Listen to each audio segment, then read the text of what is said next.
بسم اللہ الرحمن الرحیم. باب جزاء الصید ونحوہ.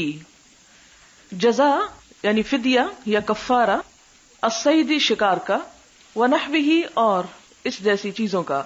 وقول اللہ تعالی اور اللہ تعالی کا فرمان ہے، لا تقتلوا الصید، نہ تم قتل کرو شکار کو یا نہ مارو شکار، وانتم حرم، حالانکہ تم حالت احرام میں ہو، ومن قتلہ، اور جس نے مارا اس کو یعنی شکار کو، منکم تم میں سے، متعمدن جان بوجھ کر، فجزاء تو بدلہ ہے، مثل ما قتل مانند اسی کے جو اس نے مارا ہو، من النعم جانوروں میں سے، الی قولہ اللہ تعالی کے فرمان تک، واتقوا اللہ الذی الیہ تحشرون، اور ڈرو اللہ سے وہ ذات جس کی طرف تم اکٹھے کیے جاؤ گے.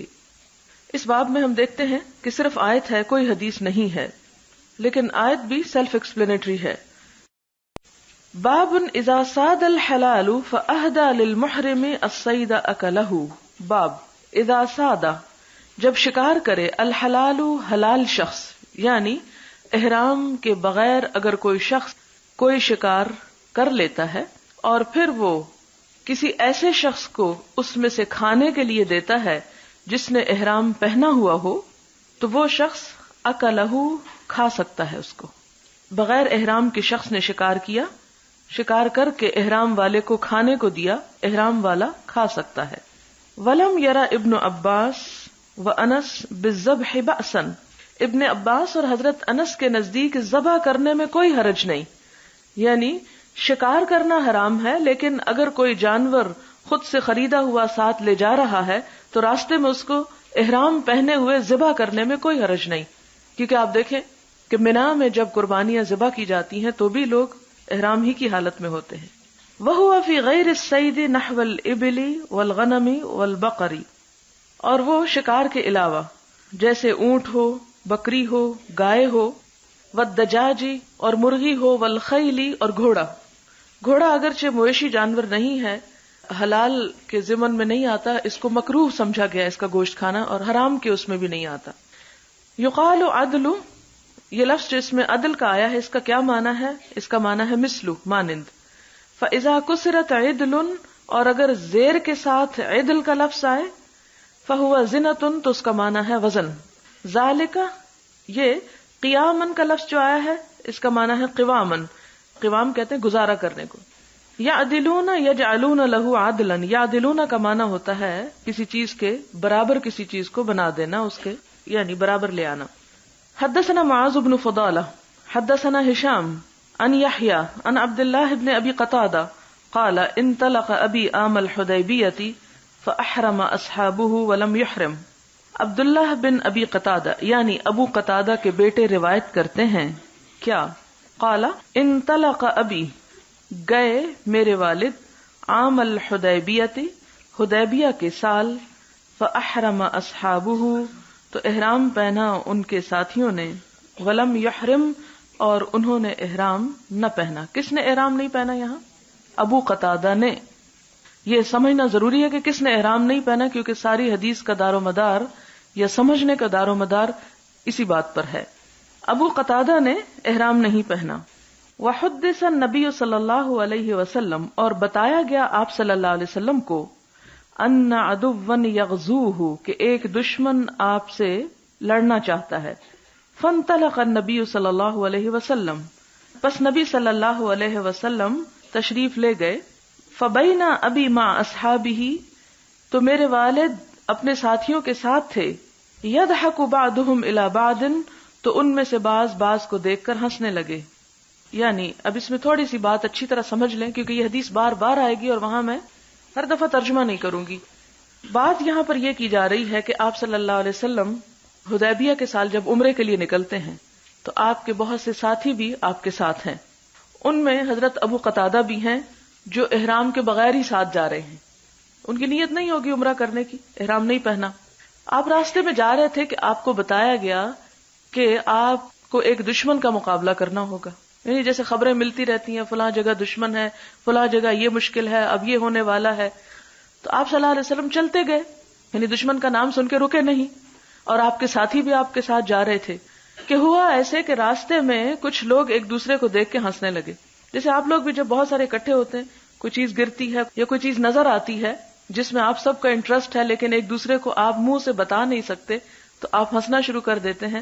اور یہ ہنسی اس بات کے قائم مقام ہوتی کہ آپ کوئی بات کہنا چاہتے ہیں جو موقع نہیں کہنے کا. بہرحال اب یہاں بھی یہی ہوا کہ صحابہ کرام نے کوئی چیز دیکھی اور ایک دوسرے کو دیکھ کے ہنسنے لگے, اور دیکھا تھا شکار دراصل. اور چونکہ احرام میں تھے, احرام کی حالت میں شکار پکڑنا بھی منع ہے, اس کی طرف اشارہ کرنا بھی منع ہے, اس کے بارے میں کسی کو بتانا بھی منع ہے, شکار کرنے والے کی مدد کرنا بھی منع ہے, یعنی مکمل پابندی ہے. جیسے آپ کو کبھی کہا جائے خاموش ہو جائیں, چپ کا روزہ رکھ لیں, اب آپ کو کوئی بات کرنا ہے تو چونکہ بات کرنے پہ پابندی ہے لہٰذا آپ کیا کریں گے, ہنس کے اپنی بات کر لیں گے. فنظرت, تو ابو قتادہ کہتے ہیں کہ میں نے دیکھا, فاذا انا بحمار وحش, تو میں نے ایک نیل گائے دیکھی, گور خرگ دیکھا, ایک یعنی جانور ہے جس کا شکار کیا جاتا ہے. فحملت علیہ, تو میں نے اس پر حملہ کیا. فطعنتہ, اس کو برچھا مارا. فاثبتہ, اور اس کو بٹھا دیا, یعنی اسے ٹھکانے لگا دیا, شکار کر لیا, کیونکہ یہ احرام کے بغیر تھے. واستعنت بہم, میں نے ان سے مدد چاہی. کن سے؟ احرام والوں سے. فابوا, تو انہوں نے انکار کر دیا. ان یعینونی, کہ وہ مجھے مدد دیں. یہ ڈسپلن ہے نا, ایک ضابطہ ہے. حالانکہ کسی کی مدد کرنا بڑا ہی پسندیدہ کام ہے. وہ ایک حدیث میں آتا ہے نا کہ جب کوئی بندہ اپنے کسی بھائی کی مدد میں ہوتا ہے اللہ تعالیٰ اس کی مدد میں ہوتے ہیں. ایک خوبصورت طریقہ اللہ کی مدد حاصل کرنے کا. لیکن یہاں احرام ہے, وہ زباں بندی ہے, لہذا مدد نہیں کی جا سکتی, تو انہوں نے مدد کرنے سے انکار کر دیا. حج بھی ہمیں یہ سکھاتا ہے کہ بہت ساری حلال چیزیں اللہ کی مرضی سے نہ کرو تاکہ ضبط نفس آئے, سیلف کنٹرول آئے, کہ جب اللہ تعالیٰ کی مرضی سے اگر ہم حلال چھوڑ سکتے ہیں تو حرام چھوڑنے کو بھی تیار ہو جانا چاہیے. یہاں پھر کیا ہوتا ہے؟ فَأَبَوْا أَن يُعِينُونِي, مجھے مدد دینے سے انہوں نے انکار کر دیا. فَأَكَلْنَا مِن لَحْمِهِ, تو ہم نے اس کا گوشت کھایا. وَخَشِينَا, اور ہمیں ڈر ہوا, أَن نُقْتَطَعَ, کہ ہم پیچھے نہ رہ جائیں, منقطع نہ ہو جائیں, یعنی قافلے سے. ظاہر ہے کہ 1400 لوگوں کا قافلہ تھا تو سب آگے چلے گئے. یہ کچھ لوگ, ایک گروپ ایسا تھا جنہیں شکار نظر آیا اور یہ شکار کے اس میں مشغول ہو گئے, اور شکار ویسے بھی مشغول کرنے والی چیز ہوتی ہے. تو شکار ہوا اور اس میں سے کچھ گوشت کھایا بھی. اب آپ دیکھیں گوشت کھانے کے لیے اس کو پکانا بھی ہوتا ہے, کچا گوشت تو نہیں کھا سکتے. کہتے ہیں کہ فطلبت النبی صلی اللہ علیہ وسلم, تو میں نے کیا کیا, میں نے نبی صلی اللہ علیہ وسلم کو ڈھونڈا. طلب کرنا ہوتا ہے, تلاش کرنا. میں نے ان کو تلاش کیا. ارفع فرسی, تو میں اپنے گھوڑے کو تیز چلاتا, شأون یعنی کچھ دیر, واسیر شأون, اور کبھی میں اس کو آہستہ چلاتا. یعنی یہ ایک محاورہ ایک طرح سے, ارفع فرسی شأون واسیر شأون. ارفع فرسی یعنی تیز دوڑانے کے معنوں میں, اور اسیر یعنی سیر چلنے کے معنوں میں. فلقیت رجلا من بنی غفار فی جوف اللیل, تو میں بنی غفار کے ایک شخص کو آدھی رات کو ملا. قلت, میں نے کہا, اینا ترکت النبی صلی اللہ علیہ وسلم, کہ تم نے نبی صلی اللہ علیہ وسلم کو کہاں چھوڑا, یعنی تمہیں کہاں ملے تھے. وہ آ رہا ہوگا اور قافلہ آپ کا جا رہا ہوگا, تو وہ اندازہ کرنے کے لیے کہ ہم اس جگہ ہیں اور یہ شخص جو ہے اسی رستے سے آ رہا ہے, تو اس کو معلوم ہوگا کہ آپ اس وقت کس مقام پر ہیں. قالا, وہ کہتا ہے, ترکتہ بطاہنہ, میں نے ان کو طاہن کے مقام پہ چھوڑا. وہ قائل السقیا, اور وہ آرام کرنے والے, قائل قیلولہ سے ہے, اور وہ قیلولہ کرنے والے ہیں سقیا کے مقام پر.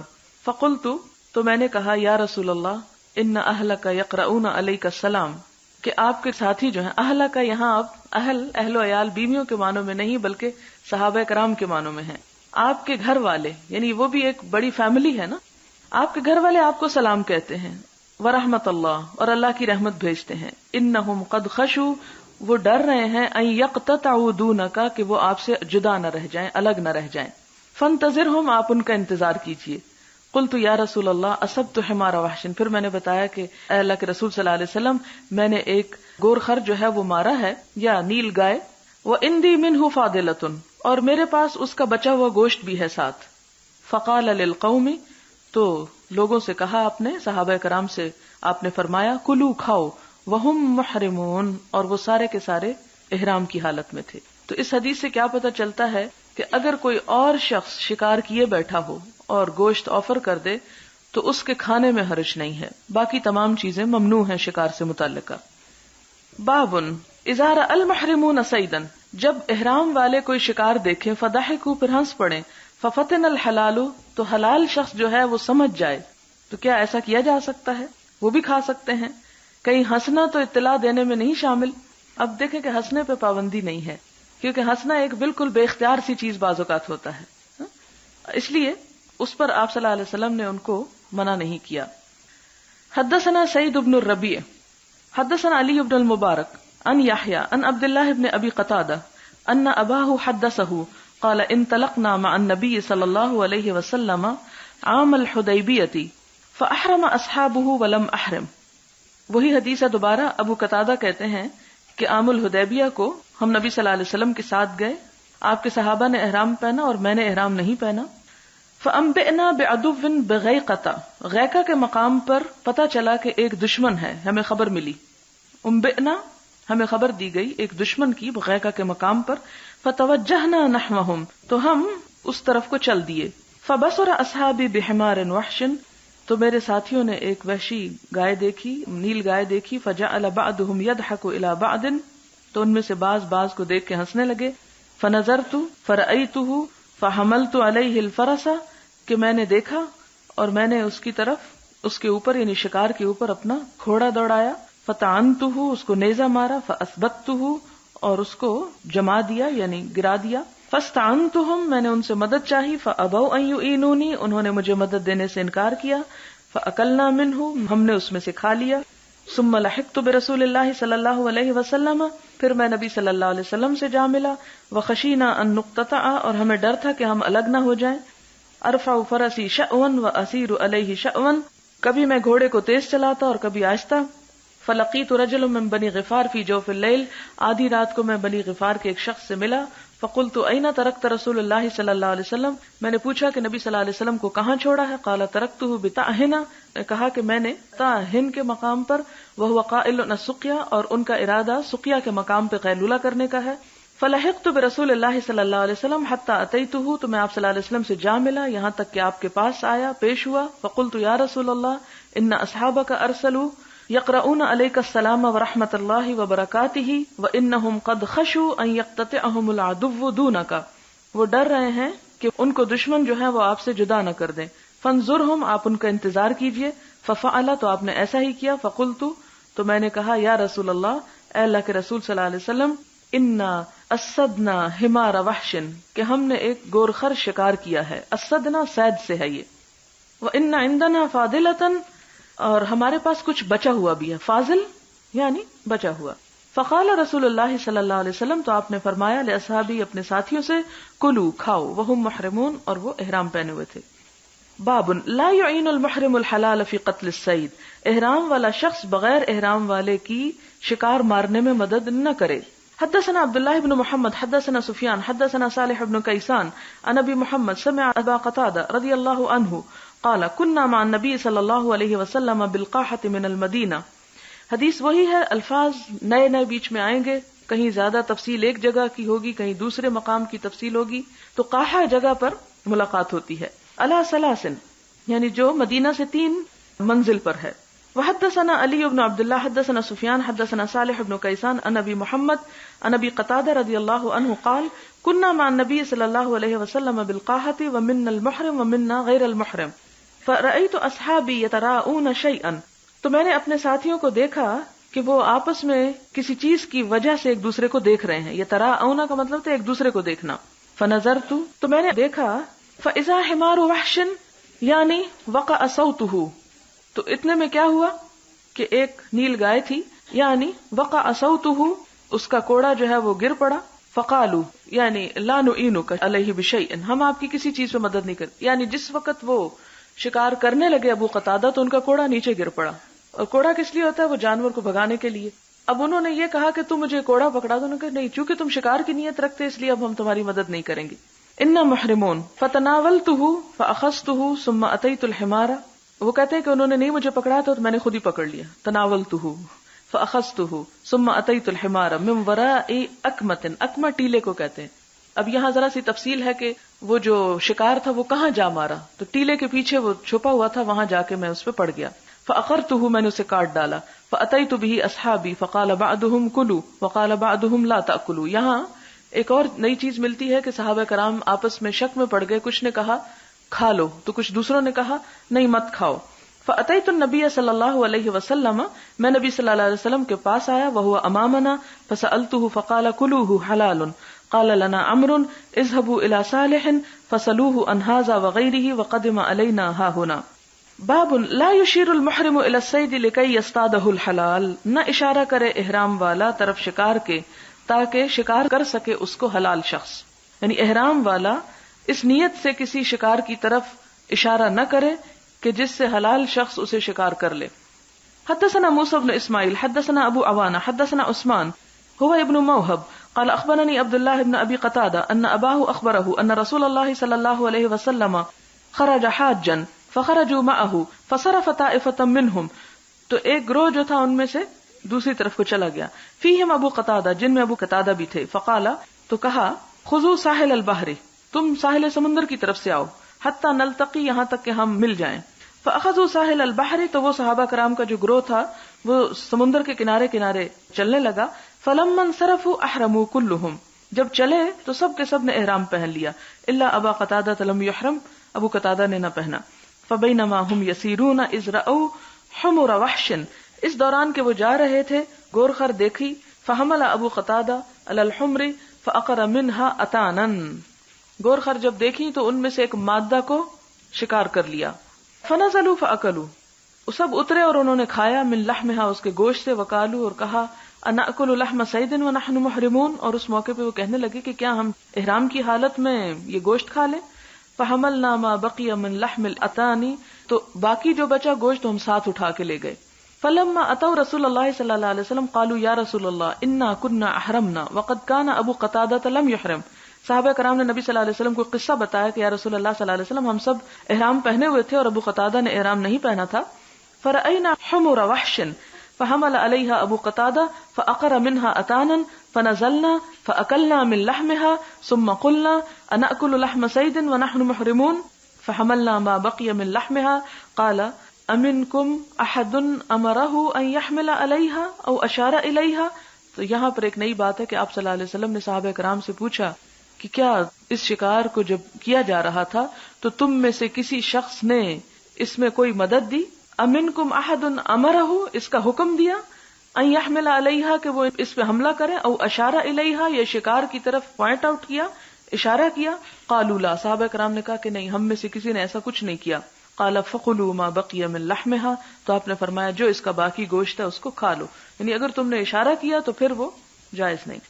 باب اذا اهدى للمحرم حمارا وحشيا حيا لم يقبل، جب کوئی ہدیۃً دے احرام والے کو گور خر حیا زندہ، یعنی اگر کوئی شخص زندہ شکار پکڑ کے کسی کو دے رہا ہو، لم يقبل تو اس کو نہ لے. حدثنا عبد الله بن يوسف اخبرنا مالك عن ابن شهاب عن عبيد الله بن عبد الله بن عتبة بن مسعود عن عبد الله بن عباس عن الصعب بن جثامة الليثي انه اهدى لرسول الله صلى الله عليه وسلم حمارا وحشيا وهو بالابواء. یہاں پر کیا ہوا کہ صعب بن جثامہ جو ہیں، انہوں نے نبی صلی اللہ علیہ وسلم کو ابوا کے مقام پر ایک گورخر تحفتاً بھیجا. وهو بالابواء، آپ ابوا کے مقام پر تھے، او بودان، یا ودان کے مقام پر. فردہ علیہ، تو آپ نے اس کو واپس بھیج دیا، یعنی زندہ چکے تھا تو واپس بھیج دیا. فلما رأى ما فی وجہہ، آپ صلی اللہ علیہ وسلم نے جب دیکھا کہ اس کے چہرے پر یعنی اثرات دوسرے ہیں، یعنی اس کو اچھا نہیں لگا کہ آپ نے اس کا تحفہ واپس کیا. قال، فرمایا آپ صلی اللہ علیہ وسلم نے، انا لم نردہ علیک، ہم اس کو واپس نہیں کر رہے تجھ کو، الا انا حرم، مگر اس لیے کہ ہم حالت احرام میں، یعنی تم مائنڈ نہ کرو کہ ہم تمہارا یہ تحفہ قبول نہیں کر رہے، ہماری مجبوری یہ ہے کہ ہم احرام پہنے ہوئے ہیں. اس حدیث سے یہ پتہ چلتا ہے کہ اگر کوئی ذبح کیا ہوا شکار کا گوشت دیتا ہے وہ تو جائز ہے، لیکن ویسے ہی کوئی شکار پکڑ کے لا دیتا ہے تو اس کو لینا جائز نہیں. باب ما یقتل المحرم من الدواب، یعنی جو مار سکتا ہے المحرم احرام والا، من الدواب بھی جانوروں میں سے. یعنی اب یہاں ایک نئی بات پتہ چلے گی آگے آنے والی احادیث سے، اور وہ یہ کہ کون کون سے جانور ایسے ہیں جنہیں انسان حالت احرام میں بھی مار سکتا ہے. یہ کھانے والے جانوروں کو تو مارنے نہیں دیا گیا، لیکن کچھ اور جانور ہیں جنہیں مارا جا سکتا، اور وہ کیا ہے؟ حدثنا عبداللہ بن یوسف اخبرنا مالک عن نافع عن عبداللہ بن عمر رضی اللہ عنہما ان رسول اللہ صلی اللہ علیہ وسلم قال خمس من الدواب لیس علی المحرم فی قتلہن جناح، جانوروں میں سے 5 جانور ایسے ہیں کہ لیسا نہیں ہے علی المحرم احرام والے پر، فی قتلہن ان کے قتل میں، جناح کوئی گناہ، یعنی ان کا قتل کرنا کوئی گناہ کی بات نہیں ہے۔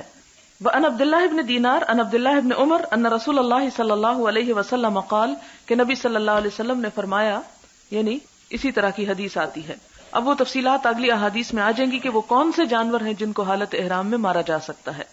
حدثنا مسدد حدثنا ابو عوانۃ عن زید بن جبیر قال سمعت ابن عمر رضی اللہ عنہما یقول حدثتنی احدى نسوة النبی صلی اللہ علیہ وسلم عن النبی صلی اللہ علیہ وسلم، ابن عمر کہتے ہیں کہ نبی صلی اللہ علیہ وسلم کی ازواج مطہرات میں سے ایک زوجہ محترمہ نے نبی صلی اللہ علیہ وسلم سے مجھے ایک حدیث بیان کی، حدثتنی کیا؟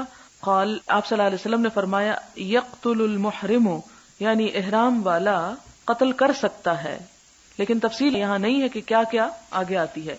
حدثنا اسبغ بن الفرج قال اخبرني عبد الله بن وهب عن يونس عن ابن شهاب عن سالم قال قال عبد الله بن عمر رضی اللہ عنہما قالت حفصة، اب یہ حفصہ ہیں یعنی انہی کی بہن ہیں، تو بجائے اس کے کہ یہ کہنے کے کہ میری بہن نے مجھ کو بتایا، یہ کہا کہ نبی صلی اللہ علیہ وسلم کی ازواج مطہرات میں سے ایک زوجہ نے بتایا۔ قال رسول اللہ صلی اللہ علیہ وسلم، آپ نے کیا فرمایا؟ خمس من الدواب، 5 جانور ایسے ہیں، لا حرج علی من قتلہن، کوئی گناہ نہیں اس پر جس نے ان جانوروں کو قتل کر دیا، اور وہ کون سے ہیں؟ الغراب کوا، والحدأۃ چیل، والفأرۃ چوہا، والعقرب بچھو، والکلب العقور کاٹنے والا کتا۔ یہ 5 جانور ایسے ہیں کہ جن کو حالت احرام میں اگر وہ پیچھے پڑ جائیں تو مار سکتے ہیں، یا نقصان اگر سمجھیں، یہ نہیں کہ ڈھونڈ ڈھونڈ کے مارنا شروع کر دیں کہ راستے میں اور تو کوئی کام نہیں، چلیں یہی نیکی کماتے ہیں، نہیں، اگر راستے میں نظر آ جائے تو انہیں مارا جا سکتا ہے، یعنی تکلیف دینے لگیں۔ اب اس سے آپ اندازہ لگائیں کہ یہی تو اسلام کی وسعت ہے، یہی دین یسر ہے، جہاں احرام کی حالت میں اتنی سخت پابندیاں کہ آپ اشارہ بھی نہیں کر سکتے، وہاں پر یہ کہ جو چیز اذیت دے اس کو مار بھی سکتے ہیں۔ تو ابھی تک آپ نے جتنے بھی دین کے احکامات پڑھے اس میں کوئی ریجیڈیٹی نہیں ہے کہ چاہے کچھ بھی گزرے یہی کرنا ہے اور کچھ نہیں کر سکتے، نہیں، ایک کام نہیں کر سکتے تو دوسرا کر لو، دوسرا نہیں تو تیسرا کر لو، بہت چوائس ہے۔ ہاں کچھ چیزیں ایسی ہیں کہ جو پرنسپلز ہیں، جیسے نماز، تو نماز کی ایک روح ہے، نماز ایک عبادت ہے، نماز تو نہیں چھوڑ سکتے، لیکن اس میں کھڑے ہو کے پڑھو، نہیں تو بیٹھ جاؤ، بیٹھ کے نہیں تو لیٹ جاؤ، لیٹ نہیں سکتے تو اشارے ہی سے پڑھ لو، اور وضو نہیں کر سکتے تیمم کر لو، اوقات کی پابندی نہیں کر سکتے کسی خاص عذر کی وجہ سے تو جمع کر لو، قبلہ نہیں ملتا تو قبلے کے بغیر پڑھ لو۔ اب آپ دیکھیں کہ یہی تو اصل وسعت ہے۔ اب یہ تو نہیں کہا گیا کہ خواہ ہلاک ہو یا مرنے لگو تو بھی تمہیں کھڑے کر کے ہی نماز پڑھی جائے۔ حدثنا يحيى بن سليمان قال حدثني ابن وهب قال اخبرني يونس عن ابن شهاب عن عروة عن عائشة رضي الله عنها ان رسول الله صلى الله عليه وسلم قال، آپ نے فرمایا، خمس من الدواب كلهن فاسق، 5 جانور ایسے ہیں کہ سب کے سب فاسق ہیں۔ اب یہاں سے فاسق کی تعریف بھی آپ کو پتہ چل جائے گی کہ فاسق کون ہوتا ہے۔ قرآن کی نظر میں کیا؟ الذين ينقضون عهد الله من بعد ميثاقه ويقطعون ما امر الله به ان يوصل، کہ اس میں بھی کاٹنے والی بات ہے، اللہ سے کیا ہوا عہد بھی کاٹتا ہے اور بندوں سے تعلق بھی کاٹتا ہے۔ یقطعون ما امر اللہ به ان یوصل، تو ینقض اور یقطع، یہ نقض اور قطع جو ہے یہ فاسق کی علامات ہیں۔ اور ایک اور جگہ پر وَيُفْسِدُونَ فِي الْأَرْضِ، فساد پھیلانا۔ تو یہاں پر بھی ان جانوروں کو فاسق جانور کہا گیا کیونکہ وہ کاٹتے ہیں، تکلیف دیتے ہیں، نقصان پہنچاتے، فساد پھیلاتے ہیں۔ یقتلن فی الحرم، حرم میں بھی مارے جا سکتے ہیں، الغراب والحدأ والعقرب والفأر والکلب العقور۔ اب آپ کہیں گے کہ کوا کیا کاٹتا ہے اور چیل کیا کاٹتی ہے؟ کوا کیا کرتا ہے پتہ ہے آپ کو؟ وہ بچوں کا بڑا مشہور ترانہ ہے، دکھ جیلیں بھی فاختہ اور کوے انڈے کھائیں، اور اسی طرح چیل بھی جو ہے وہ اسی قسم کے شکار کرتی ہے اور انسانوں کے لیے بھی بعض اوقات نقصان دہ ہوتی ہے۔ اور کتے کی تو خیر آپ سب کو پہچان ہے کہ کتنا نقصان دہ ہے، تو بجائے اس کے کہ وہ ایسا یعنی پاگل کتا گھس جائے کہیں اور سب کو نقصان پہنچائے بہتر ہے کہ اسی کو مار دیجیے، اور بچھو بھی اسی قسم کی چیز. حدثنا عمر بن حفص بن غیاث حدثنا ابی حدثنا الاعمش قال حدثني ابراہیم عن الاسود عن عبد الله رضی اللہ عنہ قال بینما نحن مع النبی صلی اللہ علیہ وسلم فی غار بمنن اذ نزل علیہ والمرسلات. یہاں پر حضرت عبداللہ بن مسعود کہتے ہیں کہ جب ہم نبی صلی اللہ علیہ وسلم کے ساتھ تھے ایک غار میں. کون سی غار تھی؟ بمنا، منا میں. اذ نزل علیہ جب آپ پر اتری کیا؟ والمرسلات، سورت المرسلات. وَإِنَّهُ لَيَتْلُوهَا اور آپ اس کی تلاوت کر رہے تھے.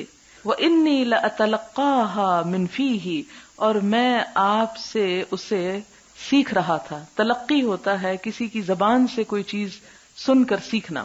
جیسے حضرت آدم علیہ السلام نے کیا کیا تھا؟ فَتَلَقَّى آدَمُ مِن رَبِّهِ بِكَلِمَاتٍ. تو اس سے کیا پتہ چلتا ہے کہ صرف لکھی ہوئی چیزیں پڑھنے سے انسان نہیں سیکھ سکتا جب تک کسی کے منہ سے ان کو سن کر نہ سیکھے، کیونکہ اس میں زیادہ قوت استعمال ہوتی ہے نا، زیادہ کنسنٹریشن ہوتی ہے کہ انسان دیکھ بھی رہا ہوتا ہے اور سن بھی رہا ہوتا ہے، اور توجہ زیادہ ہوتی ہے بنسبت اس، کیونکہ جب انسان خود کوئی چیز پڑھتا ہے تو آزاد ہوتا ہے، چاہے پڑھے نہ پڑھے، ادھر دیکھے ادھر دیکھے. لیکن جب سننے کی باری آتی ہے تو پھر انسان کو زیادہ الرٹ ہونا پڑتا ہے. تو آدم علیہ السلام نے بھی جو سب سے پہلے تعلیم حاصل کی اللہ تعالیٰ سے، وہ کیا تھی؟ تلقی کے ذریعے. یعنی طریقہ تعلیم میں پہلا طریقہ تلقی ہے. اور حضور صلی اللہ علیہ وسلم نے بھی صحابہ کرام کو اسی طرح سکھایا. وَإِنِّي لَأَتَلَقَّاهَا مِنْ فِيهِ اور میں آپ کے زبان مبارک سے، فی منہ کو کہتے ہیں، آپ کے منہ سے سیکھ رہا تھا، یعنی آپ کے زبان سے لے رہا تھا. وَإِنَّ فَاهُ لَرَطْبَةٌ بِهَا اور آپ کا چہرہ اس کو پڑھنے سے تر و تازہ تھا.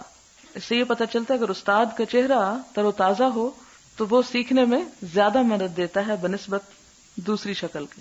اذ وثبت علینا حیۃ کہ ہم سیکھ سکھا رہے تھے کہ ایک سانپ ہم پہ ٹوٹ پڑا.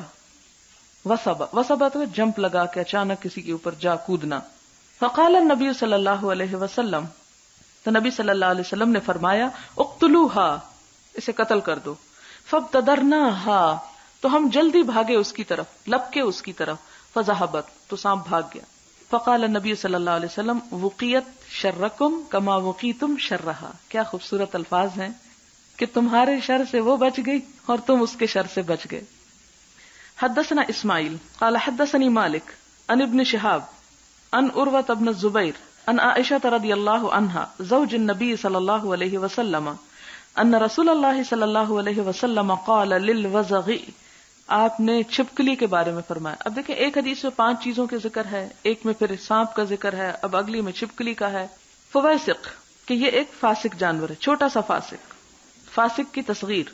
ولم اسمعه امر بقتله اور میں نے یہ نہیں سنا کہ آپ نے اس کو قتل کرنے کا حکم دیا ہو، یعنی اس کو ویسے بھی فاسق نہیں فواسق کہا اور قتل کی بات بھی نہیں کی، تو اس سے مراد یہ ہے کہ یہ زیادہ نقصان دہ نہیں ہے.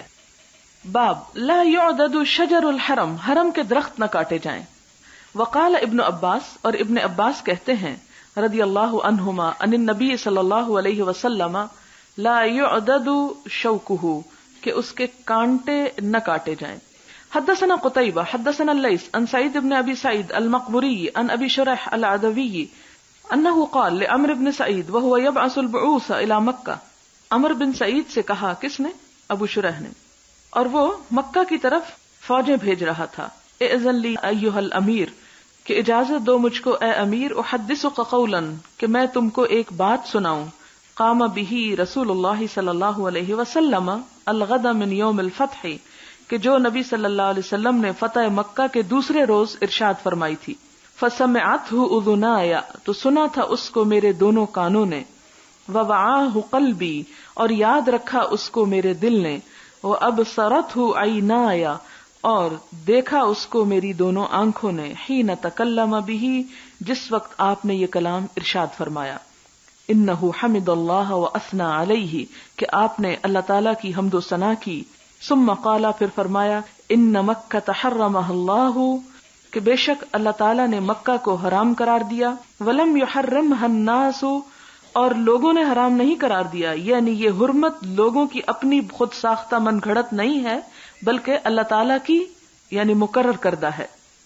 فلا یحل لامرئ کسی انسان کے لیے حلال نہیں، یؤمن باللہ والیوم الآخر کہ جو اللہ اور یوم آخرت پر ایمان رکھتا ہو، ان یسفک بہا دمن کہ اس کا خون بہائے، ولا یعضد بہا شجرۃ اور نہ یہ حلال ہے کہ اس کا کوئی درخت کاٹے، فإن احد ترخص اگر کسی ایک نے اس کو رخصت دی لقتال رسول اللہ صلی اللہ علیہ وسلم نبی صلی اللہ علیہ وسلم کی لڑائی کے لیے، یعنی اس سے کوئی رخصت حاصل کرے، ترخص کا مطلب ہے رخصت یعنی نکالے یا رخصت مانگے، کس کی وجہ سے کہ نبی صلی اللہ علیہ وسلم کے لیے بھی تو وہ حلال ہوا تھا، فقولوا لہ تو کہو اس کو ان اللہ اذن لرسولہ صلی اللہ علیہ وسلم کہ اللہ تعالیٰ نے اپنے رسول صلی اللہ علیہ وسلم کو خاص اجازت دی تھی، ولم یأذن لکم اور اس نے تم کو اجازت نہیں دی، یعنی ویسے تو نبی صلی اللہ علیہ وسلم کا کیا ہوا ہر کام باقی لوگوں کے لیے ایک نمونہ ہے، لیکن کچھ چیزیں ایسی ہیں جو صرف آپ کی ذات کے لیے خاص ہیں، اور انہی خاص چیزوں میں سے ایک چیز یہ بھی ہے کہ آپ کے لیے مکہ کو چند لمحوں کے لیے حلال کر دیا گیا تھا۔ وَإِنَّمَا أُذِنَ لِي سَاعَةً مِّن نَّهَارٍ اور یہ دن کی ایک گھڑی میرے لیے حلال کیا گیا یا اجازت دی گئی مجھ کو دن کی ایک گھڑی میں، وَقَدْ عَادَتْ حُرْمَتُهَا الْيَوْمَ اور پھر لوٹ آئی اس کی حرمت آج کا حرمتها بالامس جیسے اس کی حرمت کل تھی، وَلْيُبَلِّغِ الشَّاهِدُ الْغَائِبَ اور چاہیے کہ حاضر جو ہے وہ غائب کو بات پہنچا دے۔ فقیل لأبی شریح تو ابو شریح کو کہا گیا، یعنی چونکہ وہی عمر بن سعید کو کہہ رہے تھے، ما قال لك امر کیا کہا تجھ کو عمر نے؟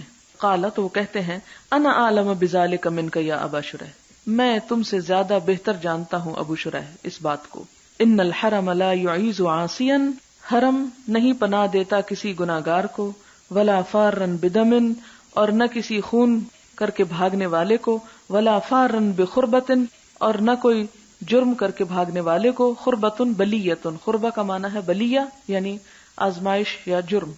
یہاں پر خلاصہ اس سارے قصے کا یہ ہے کہ نبی صلی اللہ علیہ وسلم نے مکہ کی حرمت کو اللہ تعالیٰ کی طرف منسوب کیا کہ مکہ اگر حرام ہے یا وہاں پر اس کے درخت اور باقی چیزیں کاٹی نہیں جا سکتی، وہاں شکار نہیں مارا جا سکتا، تو یہ لوگوں کی طرف سے نہیں اللہ تعالیٰ کی طرف سے ہے۔ اور اگر کوئی یہ کہے کہ نبی صلی اللہ علیہ وسلم نے اس کو کیوں حلال کیا، تو آپ صلی اللہ علیہ وسلم نے خود فرمایا کہ دیکھو تم لوگوں کو کہہ دینا، یعنی جو تمہیں یہ حجت پیش کرے تو اس کو کہہ دینا کہ وہ تو اللہ تعالیٰ نے آپ کے لیے اس چیز کی اجازت دی تھی اور آپ کے علاوہ کسی اور کے لیے اس کی اجازت نہ تھی۔ اور جب یہ حدیث ابو شریح نے عمر بن سعید جیسے پیچھے بھی آپ کو بتایا جا چکا ہے کہ یزید کی طرف سے مدینہ کا حاکم تھا، اس کو جب یہ حدیث سنائی گئی تو اس نے کہا مت بتاؤ مجھے، میں تم سے زیادہ بہتر جانتا ہوں۔ اور یہ میں جو ہے یہ تکبر کہ میں زیادہ بہتر جانتا ہوں، یہ انسان سے بڑے بڑے جرم کروانا آسان کر دیتا ہے۔ اور اس کے بعد اس نے وہی کیا جو اس نے چاہا۔ باب لا ينفر صید الحرم نہ بھگایا جائے، نفر کا معنی تھا نا نکلنا، تو ينفر بھگانا، نہ بھگایا جائے صید الحرم حرم کا شکار۔ مثلا آپ یعنی جیسے کہ میقات کے آس پاس ہیں اور آپ دیکھ رہے ہیں کہ شکار جو ہے وہ اندر کو ہے حرم کے، تو آپ اس کو اتنا بھگائیں کہ حرم سے باہر نکلا ہے اور پھر اس کو ماریں، تو اس کی بھی اجازت نہیں ہے۔ یعنی جو حرم کے اندر ہے وہ مطمئن ہے، چاہے انسان ہے چاہے جانور ہے، وہاں سے بھگا کے اسے باہر نہ لائیں۔ حدثنا محمد بن المثنى حدثنا عبد الوهاب حدثنا خالد عن اکرمہ عن ابن عباس رضی اللہ عنہما ان النبی صلی اللہ علیہ وسلم قال ان اللہ حرم مکہ فلم تحل لأحد قبلی ولا تحل لأحد بعدی، کہ مکہ کو اللہ نے حرام قرار دیا، نہ مجھ سے پہلے اور نہ مجھ سے بعد کسی کے لیے حلال ہوا۔ وَإِنَّمَا أُحِلَّتْ لِي سَاعَةً مِّن نَّهَارٍ لَا يُخْتَلَىٰ خَلَاهَا وہاں اس کی سبزی نہ نکالی جائے یا گھاس نہ اکھیڑا جائے، وَلَا يُعْدَدُ شَجَرُهَا نہ درخت کاٹا جائے، وَلَا يُنَفَّرُ صَيْدُهَا اور نہ اس کا شکار ہانکا جائے یا بھگایا جائے، وَلَا تُلْتَقَطُ لُقْطَتُهَا اور نہ اس کی گری پڑی چیز اٹھائی جائے، إِلَّا لِمُعَرِّفٍ مگر وہ اٹھا سکتا ہے کہ جو لوگوں کو پہچان کرائے۔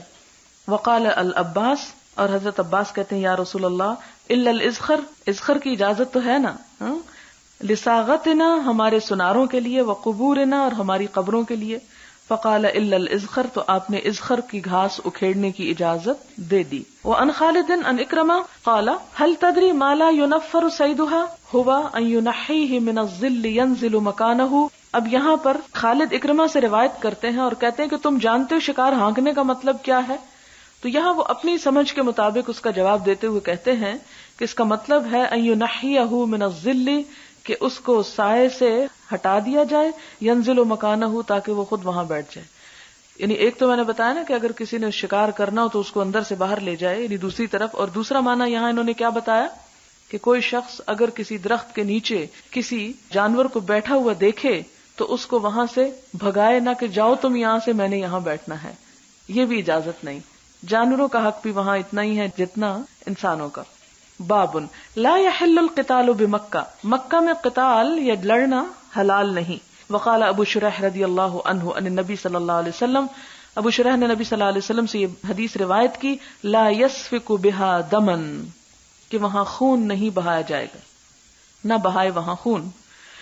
حدثنا عثمان بن ابی شیبۃ حدثنا جریر عن منصور عن مجاہد عن طاؤس عن ابن عباس رضی اللہ عنہما قال قال النبی صلی اللہ علیہ وسلم یوم افتتح مکہ، جس دن نبی صلی اللہ علیہ وسلم نے مکہ کو فتح کیا تو آپ نے فرمایا لا ہجرت ولکن جہاد ونیۃ، کہ اب ہجرت نہیں رہی، یعنی ہجرت کرنا فرض نہیں رہا کیونکہ اب مکہ فتح ہو چکا تھا، اب ہجرت کی ضرورت ہی نہیں تھی. لیکن جہاد ونیت، جہاد اور نیت کا ثواب باقی ہے، یعنی جہاد کے لیے نکلنا ابھی بھی ہوگا. اور نیت یعنی نیت جس بھی نیک کام کی کرو گے تو اس کے تمہیں اجر مل جائے گا. کیونکہ اصل میں یہاں نیت کی بات کیوں آ گئی، آپ نے پیچھے پڑھا ہوگا کہ ہجرت اور نیت ساتھ ساتھ آئے تھے. من کانت ہجرتہ الی دنیا یصیبها انما الاعمال بالنیات کی جو حدیث ہے، تو اس میں آپ نے جب ہجرت کو ساقط کیا تو ساتھ وضاحت کر دی کہ کوئی یہ نہ سمجھے کہ ہجرت کے ساتھ نیت بھی ساقط ہو گئی. نہیں، نیت اپنی جگہ قائم ہے اور جہاد بھی اپنی جگہ قائم. وَإِذَا اسْتُنْفِرْتُمْ، جب تمہیں نکلنے کو کہا جائے تو کیا کرو، فَانْفِرُوا، نکلو. کہاں کو نکلو؟ جہاد کو نکلو. قرآن پاک میں بھی آتا نا فَانْفِرُوا ثُبَاتًا أَوِ انْفِرُوا جَمِيعًا. فَإِنَّ هَذَا بَلَدٌ، یہ ایک شہر ہے، حرم اللہ یوم خلق السماوات والارض، یہ ایک شہر ہے جسے اللہ نے حرام قرار دیا جس دن اللہ نے آسمان و زمین کو پیدا کیا تھا. اس کی حرمت کب سے ہے؟ جب سے اللہ نے زمین کو پیدا کیا. وَهُوَ حَرَامٌ بِحُرْمَةِ اللَّهِ، اور وہ حرام ہی ہے اللہ تعالی کی قائم کردہ حرمت کی وجہ سے. کب تک؟ الی یوم القیامہ، قیامت کے دن تک. وَإِنَّهُ لَا يَحِلُّ الْقِتَالُ فِيهِ لِأَحَدٍ قَبْلِي، اس میں لڑنا مجھ سے پہلے بھی کسی کے لیے حلال نہ تھا. وَلَمْ يَحِلَّ لِي إِلَّا سَاعَةً مِّن نَّهَارٍ، اور میرے لیے ایک گھڑی بھر کے لیے حلال کر دیا گیا. فَهُوَ حَرَامٌ بِحُرْمَةِ اللَّهِ إِلَى يَوْمِ الْقِيَامَةِ لَا يُعْدَدُ شَوْكُهُ وَلَا يُنَفَّرُ صَيْدُهُ وَلَا يَلْتَقِطُ لُقْطَتَهُ إِلَّا مَنْ عَرَّفَهَا وَلَا يُخْتَلَى خَلَاهَا. قال العباس یا رسول اللہ الا الاذخر فانه لقینہم، قین کہتے ہیں لوہار کو.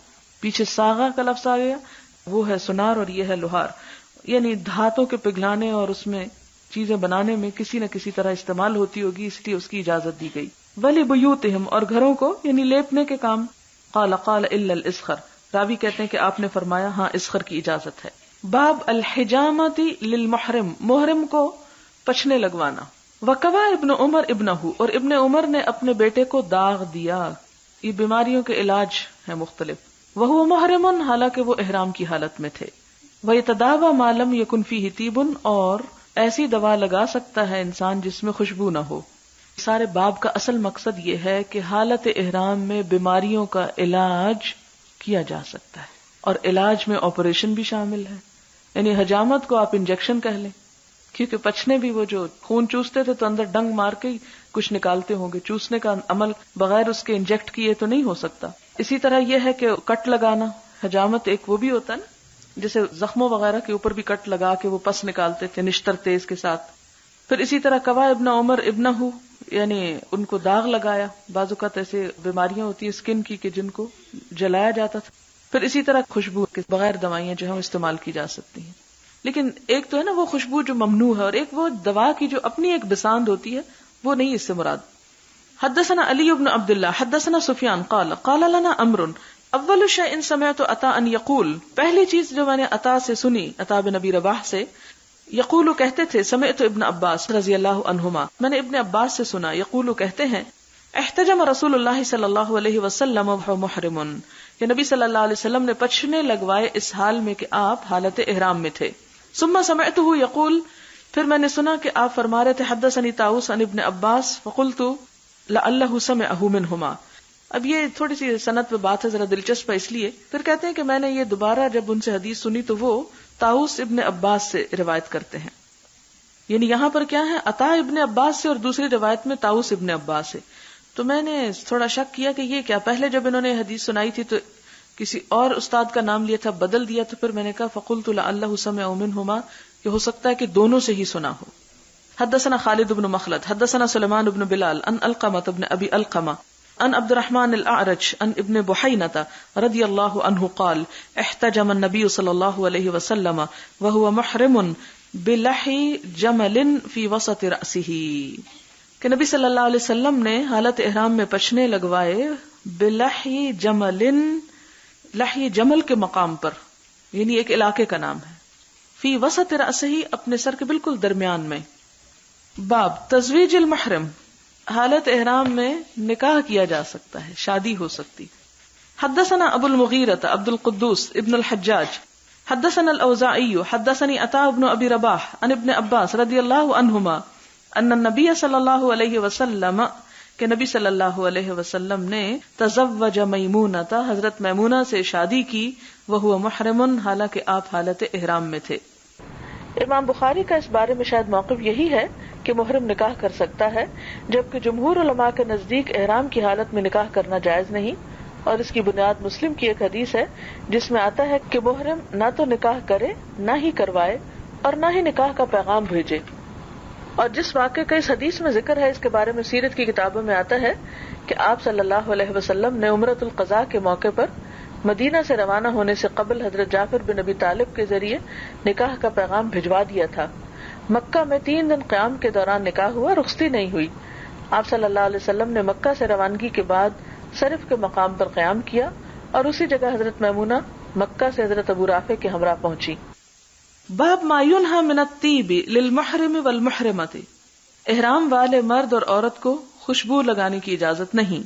وقالت عائشہ رضی اللہ عنہا لا تلبس المحرمة ثوبا بورس او زعفران، حضرت عائشہ رضی اللہ تعالی عنہا نے فرمایا کہ کوئی احرام والی عورت نہ پہنے، کیا نہ پہنے، ثوبن ایسا کپڑا، بورسن جس کو ورس لگا ہوا ہو، او زعفران یا زعفران، یعنی خوشبودار چیز میں رنگا ہوا کپڑا عورت بھی نہ پہنے. ویسے تو احرام کی حالت میں عورت کلرڈ کپڑے پہن سکتی ہے، لیکن ایسا کلر کہ جس میں خوشبو ہو وہ نہ پہنے. حدثنا عبداللہ بن یزید حدثنا اللیث حدثنا نافع عن عبداللہ بن عمر رضی اللہ عنہما قال قام رجل، ایک شخص کھڑا ہوا، فقال یا رسول اللہ، کہنے لگا اللہ کے رسول صلی اللہ علیہ وسلم، ماذا تأمرنا، آپ ہمیں کیا حکم دیتے ہیں، ان نلبس من الثياب فی الاحرام، کہ ہم اپنے کپڑے پہن لیں احرام کی حالت میں، یعنی سلے ہوئے کپڑے. فقال النبی صلی اللہ علیہ وسلم، تو آپ صلی اللہ علیہ وسلم نے فرمایا لا تلبسوا القمیص، مت پہنو قمیص، ولا السراویلات، اور نہ شلواریں، ولا الامائم، اور نہ امامے، ولا البرانس، اور نہ برنس، الا ان یکون احد، مگر یہ کہ کوئی ایسا شخص ہو لیست لہو نعلان، کہ جس کے پاس جوتے نہ ہوں، اور نعلان کہتے ہیں نا وہ چپل کو.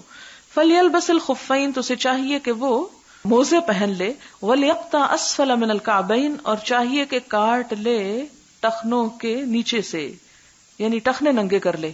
موزے پہنے لیکن موزے کا جو اوپر والا حصہ ہے وہ پنڈلی تک نہ جائے، بلکہ ٹخنے اس میں کھلے رہیں. ولا تلبسوا شیئا مسہ زعفران ولا الورس، کوئی ایسی چیز نہ پہنو کہ زعفران جس میں لگا ہوا ہو یا ورس لگا ہو. ولا تنتقب المرأة المحرمہ، یہ ہے اہم بات جسے سمجھنے کی ضرورت ہے.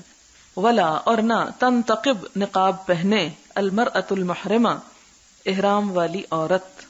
نقاب کس کو کہتے ہیں اب یہ سمجھنے کی ضرورت ہے. نقاب کہتے ہیں سلے ہوئے کپڑے کو. سلا ہوا وہ کپڑا جو چہرے پر بھی ڈالا جاتا ہے. لہذا احرام پہننے کے لیے عورت کے لیے بہترین کپڑا جو ہے وہ یعنی ایک اس طرح کی چادر ہو سکتی ہے جس میں کوئی سلائی وغیرہ نہ ہو، بیچ میں سے سلی ہوئی نہ ہو، اور اس میں بڑی سہولت بھی رہتی ہے کہ اگر آپ اس کو پہن کے یہاں پر کلپ لگا دیں، جیسے ہمارے ہاں ایک لون ہوتی ہے نا اور ایک وائل ہوتی ہے، تو وائل کپڑا جو ہوتا ہے وہ بہت چپکتا بھی نہیں ہے اور بہت اکڑا ہوا بھی کیٹی کی طرح نہیں ہوتا اور گرم بھی نہیں ہوتا. تو اگر اس کو سر پہ ڈال لیا جائے اور اس طرح پہن لیا جائے اور یہاں ایک ہلکی سی سیفٹی پن لگا لیں تو آپ دیکھیں گے کہ وہ کھسکتا بھی نہیں ہے اور تنگ بھی نہیں کرتا. اور اس صورت میں کہ جب آپ دیکھیں کہ بہت آدمی ہے اور آپ چہرہ ڈھانپنا چاہیں تو چونکہ سلا ہوا نہیں ہوتا تو اس لیے آپ یوں بھی کر سکتے ہیں کہ اس کو اور نیچے کر لیں. یعنی جس طرح حضرت عائشہ کی ایک روایت آئے گی کہ جب مرد حضرات پاس سے گزرتے تھے تو ہم اپنے کپڑے آگے کر لیتے تھے اور جب نہیں ہوتے تو ہم اپنا چہرہ کھول لیتے تھے.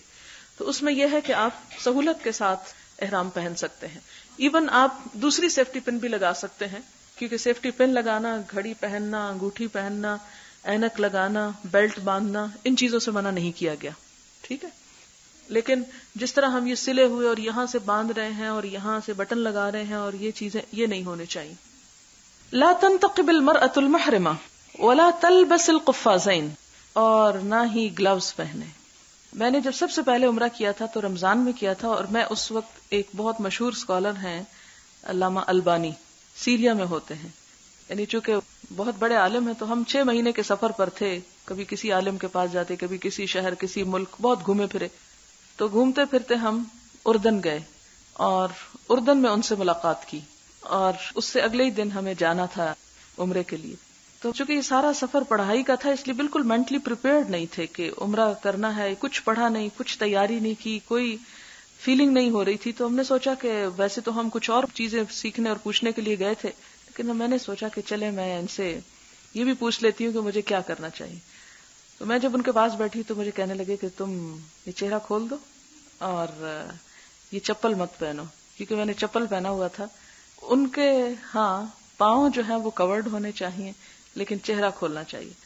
اب یہ ہے کہ کوئی کپڑا بھی ایسا نہیں تھا میرے پاس کہ جو احرام کے لیے پہنا جا سکے. بہرحال ہم رات کو بازار گئے, وہاں سے ایک کپڑا خریدا, اور چونکہ میں نے ساری زندگی جب سے ہوش سنبھالا اپنا چہرہ کور کرتی تھی, جب میں نے جہاز میں بیٹھ کے اپنا چہرہ کھولا تو مجھ سے کھولا نہ گیا. کیونکہ اب جہاز میں تو آدمی ادھر سامنے بیٹھے ہوتے ہیں, کبھی کوئی آ رہا ہے کبھی کوئی آ رہا ہے, بہت مشکل ہوئی. آخر میں نے ایک کتاب لی, اس کے ساتھ اپنے آپ کو ڈھانکوں. تو وہ ایک بہت ہی مشکل ترین سفر تھا, جس میں بغیر کسی ایکسپیرینس کے اور صرف ایک شخص کے ساتھ مل کے, اور وہ بھی ایک مرد, اور مرد عورتوں کی ضرورت اور کچھ بھی نہیں سمجھتے, تو صرف ایک فتویٰ دے دیتے ہیں, حل نہیں بتاتے کہ اچھا اگر یہ نہیں تو آپ کیا کر سکتے ہیں. اس کے بعد پھر جب میں وہاں مکہ پہنچی تو بہت سارے لوگوں سے ملاقات ہوئی, اور اس سے مجھے مسئلے کا حل مل گیا کہ مجھے کیا کرنا چاہیے. تو جب تک حج کا موقع آیا پھر میں نے سیکھ لیا کہ میرا مسئلہ کس طرح حل ہو سکتا ہے, اور وہ یہی کہ ان ساری احادیث کو پڑھ کے کہ سلا ہوا کپڑا نہ ہو, اور اس کو کس طرح پن لگا کے اپنے لیے جب کھول سکتے ہو, کوئی فتنہ نہ ہو. کیونکہ بعض اوقات ہجوم ایسے ہوتے کہ جب کسی کی بھی آپ کی طرف توجہ نہیں ہوتی, بعض اوقات اتنی گھٹن ہو جاتی ہے کہ آپ واقعی چہرہ نہیں ڈھانپ سکتے, آپ بے ہوش ہو کے گر پڑیں گے اگر آپ چہرے کو بہت ڈھانکنے کی کوشش کریں. اور بعض اوقات ایسا ہوتا ہے کہ آپ کھلے ہوں اور لوگ آپ ہی کو گھورتے چلے جائیں گے, یہ مشکل بھی پیش آتی کیونکہ رنگ رنگ کے لوگ وہاں پر جمع ہوتے ہیں.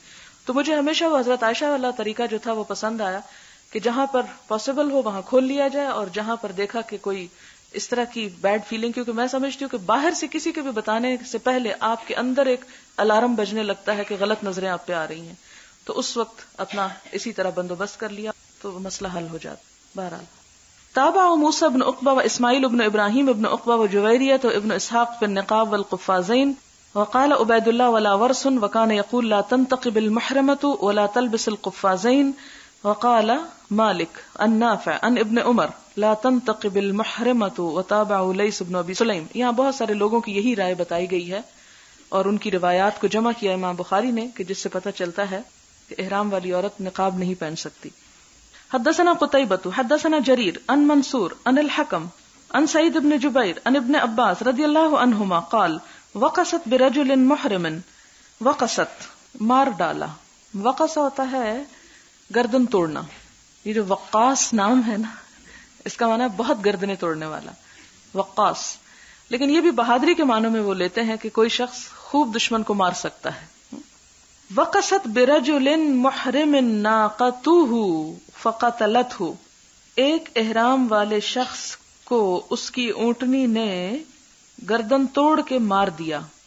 وقصت گردن توڑی. کہتے ہیں نا اونٹ کا کینہ جو ہے وہ بڑا مشہور ہے.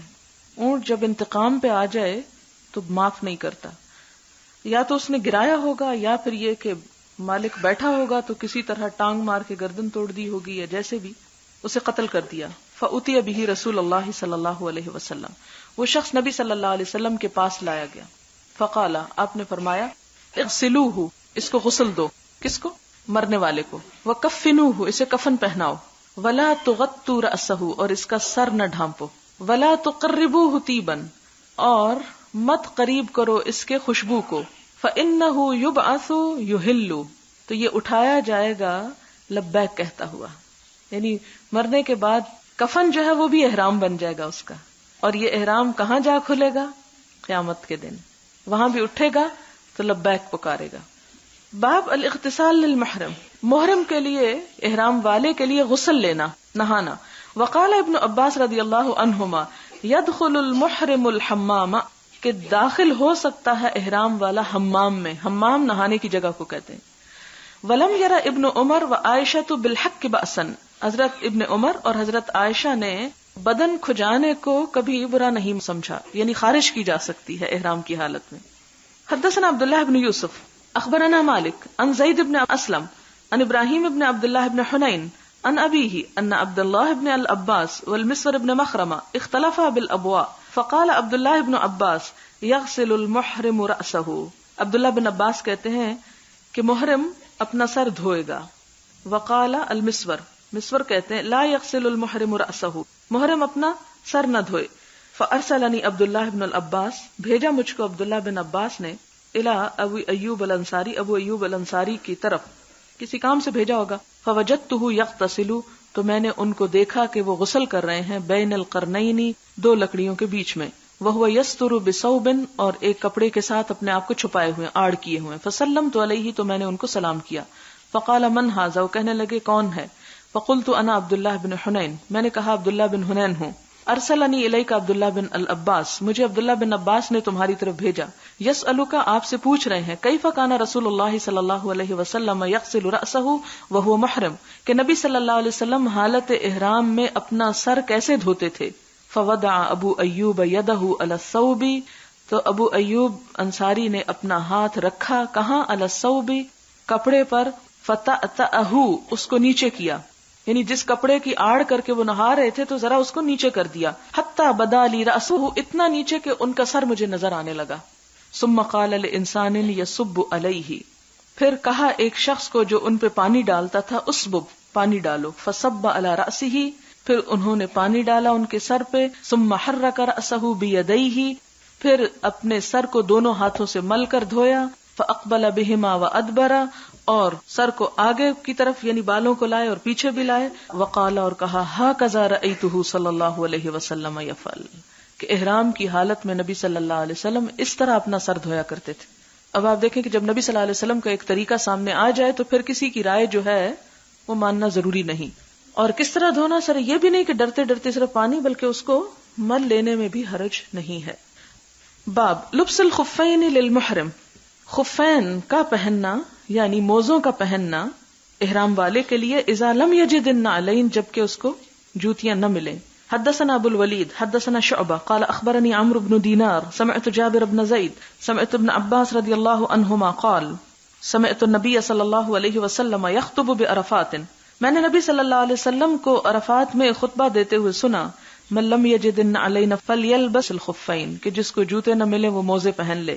ومن لم یجد ازارن، اور جس کو ازار نہ ملے یعنی تہبند نہ ملے، فلیلبس سراویل للمحرم، تو اسے چاہیے کہ وہ احرام کے لیے پاجامہ پہن لے.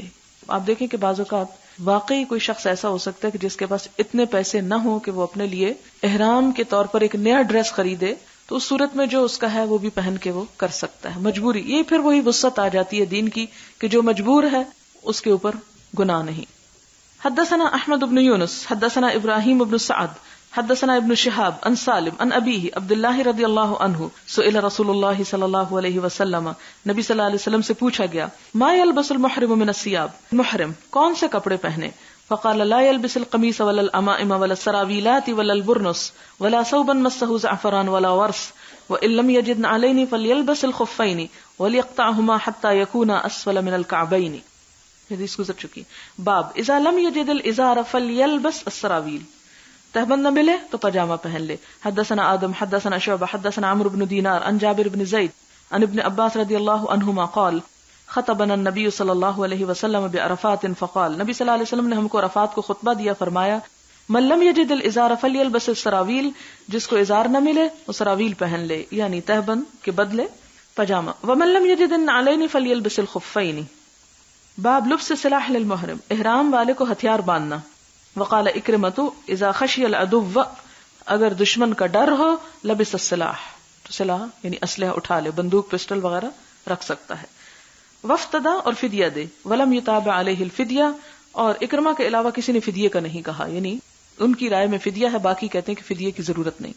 حدثنا عبید اللہ عن اسرائیل عن ابی اسحاق عن البراء رضی اللہ عنہ اعتمر النبی صلی اللہ علیہ وسلم فی ذی القعدہ، نبی صلی اللہ علیہ وسلم نے ذی القعدہ میں عمرہ کیا. فابا اہل مکہ ان یدعوہ یدخل مکہ حتی قاداہم، تو اہل مکہ نے انکار کیا کہ آپ کو داخل ہونے دے، یہاں تک کہ ان کے ساتھ تقاضا کیا لا يدخل مکہ صلاحا، کہ مکہ میں کوئی ہتھیار نہ داخل کیا جائے الا فی القراب، مگر نیام کے اندر رکھ کر. باب دخول الحرم و مکہ بغیر احرام، حرم اور مکہ میں احرام کے بغیر داخل ہونا. مثلا آپ مکہ جا رہے ہیں تو کیا لازم ہے کہ آپ احرام ہی پہنے، یا احرام پہنے بغیر کوئی مکہ میں داخل ہو سکتا ہے؟ ودخل ابن عمر، اور ابن عمر داخل ہوئے. وانما امر نبی صلی اللہ علیہ وسلم بالاحلال، اور نبی صلی اللہ علیہ وسلم نے احرام کا حکم دیا لمن اراد الحج والعمرۃ، جو حج اور عمرے کا ارادہ کرے. ولم یذکر الحطابین وغیرہم، اور آپ نے نہیں ذکر کیا حطاب، حاطب کی جمع ہے، حطب کہتے ہیں ایندھن کو، حاطب ایندھن اٹھانے والا، اور حطابین ایندھن کٹھا کرنے والے یعنی لکڑہارے وغیرہ، یعنی جو کام کاج کے لیے آتے جاتے ہیں مکہ میں، ان کو احرام کی شرط نہیں لگائی. اس طرح تو کوئی ڈرائیور بھی اندر جا نہیں سکتا، یا کوئی بھی جس کا گھر ہو وہ مکہ داخل نہیں ہو سکتا اگر سب کے لیے شرط ہو جائے. تو احرام کس کے لیے شرط ہے مکہ جانے کو؟ اس کے لیے جو حج کر رہا ہو یا عمرہ کر رہا ہو. حدثنا مسلم حدثنا وهيب حدثنا ابن طاووس عن ابيه عن ابن عباس رضی اللہ عنہما ان النبي صلی اللہ علیہ وسلم وقت لاهل المدینہ ذو الحلیفہ، نبی صلی اللہ علیہ وسلم نے اہل مدینہ کے لیے میقات مقرر کی ذو الحلیفہ. ولاهل نجد قرن المنازل ولاهل اليمن یلملم هن لهن ولكل آت اتى عليهن من غیرهم ممن اراد الحج والعمرہ فمن كان دون ذلك فمن حيث انشأ حتى اہل مکہ من مکہ، کہ مکہ والے مکہ ہی سے احرام پہن سکتے ہیں. اگر باہر سے سفر سے بھی آ رہے ہیں اور عمرے کا ارادہ ہے تو گھر پہنچ کے آرام سے وہاں سے پھر دوبارہ پہن سکتے ہیں. یہ حدیث پیچھے گزر چکی.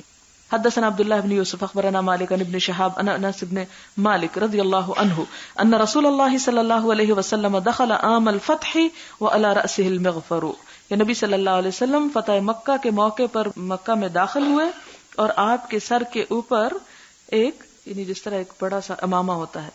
فلما نزعه جاء رجل فقال، تو جب آپ نے اس کو خود اتارا تو ایک شخص آیا اور کہنے لگا ان ابن خطل متعلق باستار الکعبہ، کہ ابن خطل جو ہے کعبہ کے پردوں کے ساتھ لٹکا ہوا ہے. فقال اقتلوه، آپ نے فرمایا اس کو قتل کر دو.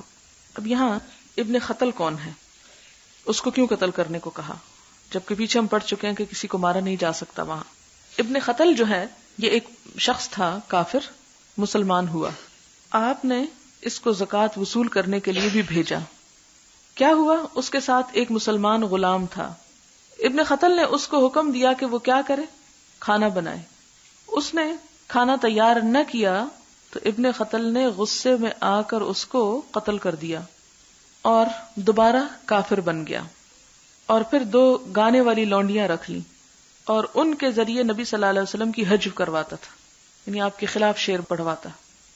تو یہ اس کے جرائم تھے جن کی وجہ سے آپ نے اس کو قتل کا حکم دیا کہ اس کو خواہ وہ کعبہ کے پردوں کے ساتھ چھپا ہوا لٹکا ہوا ہے کہیں اندر ڈر کے مارے تو بھی اس کو چھوڑا نہیں جائے گا بلکہ اسے قتل کر دیا جائے گا. باب اذا احرم جاہلا، جب کوئی شخص لا علمی میں احرام پہنے وعلیہ قمیص اور اس کے اوپر کرتا پہنا ہوا ہو. ایسا ہوتا ہے کبھی؟ چلے آپ کہ نہیں ہم تو بالکل نہیں بھولتے، جس رنگ کی شلوار پہنتے اسی کی قمیص پہنتے ہیں. کبھی کبھی الٹی قمیص بھی پہن سکتے ہیں یا الٹی شلوار بھی پہن جاتے ہیں یا الٹی چادر اوڑھ کے بیٹھ جاتے ہیں. تو یہ بعض اوقات انسان کسی اور بات میں کسی اور کام میں مشغول ہے اور وہ بھولے سے احرام پہن رہا ہے اور قمیص پہنے پہنے احرام پہن کے نکل گیا، اس کو یاد ہی نہ رہا. وقال عطاء اذا تطیب او لبس جاہلا او ناسیا فلا کفارۃ علیہ، کہ اگر بھول کے خوشبو لگا لے یا کوئی کپڑا پہن لے تو اس پر کوئی کفارہ نہیں ہے، یعنی بھول چوک معاف. حدثنا ابو الولید حدثنا حمام حدثنا عطاء قال حدثني صفوان بن يعلى عن ابيه قال كنت مع رسول الله صلى الله عليه وسلم فاتاه رجل عليه جبة. صفوان بن يعلى کہتے ہیں کہ میں نبی صلی اللہ علیہ وسلم کے ساتھ تھا. فاتاه رجل، آیا آپ کے پاس ایک شخص علیہ جبۃ، جس پر ایک چغا پہنا ہوا تھا.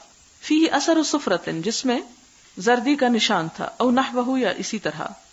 کان عمر یقول لی، عمر مجھ سے کہتے تھے، تحب اذا نزل علیہ الوحی ان تراہ، تم چاہتے ہو کہ تم نبی صلی اللہ علیہ وسلم کو دیکھو جبکہ آپ پہ وحی نازل ہو رہی ہو.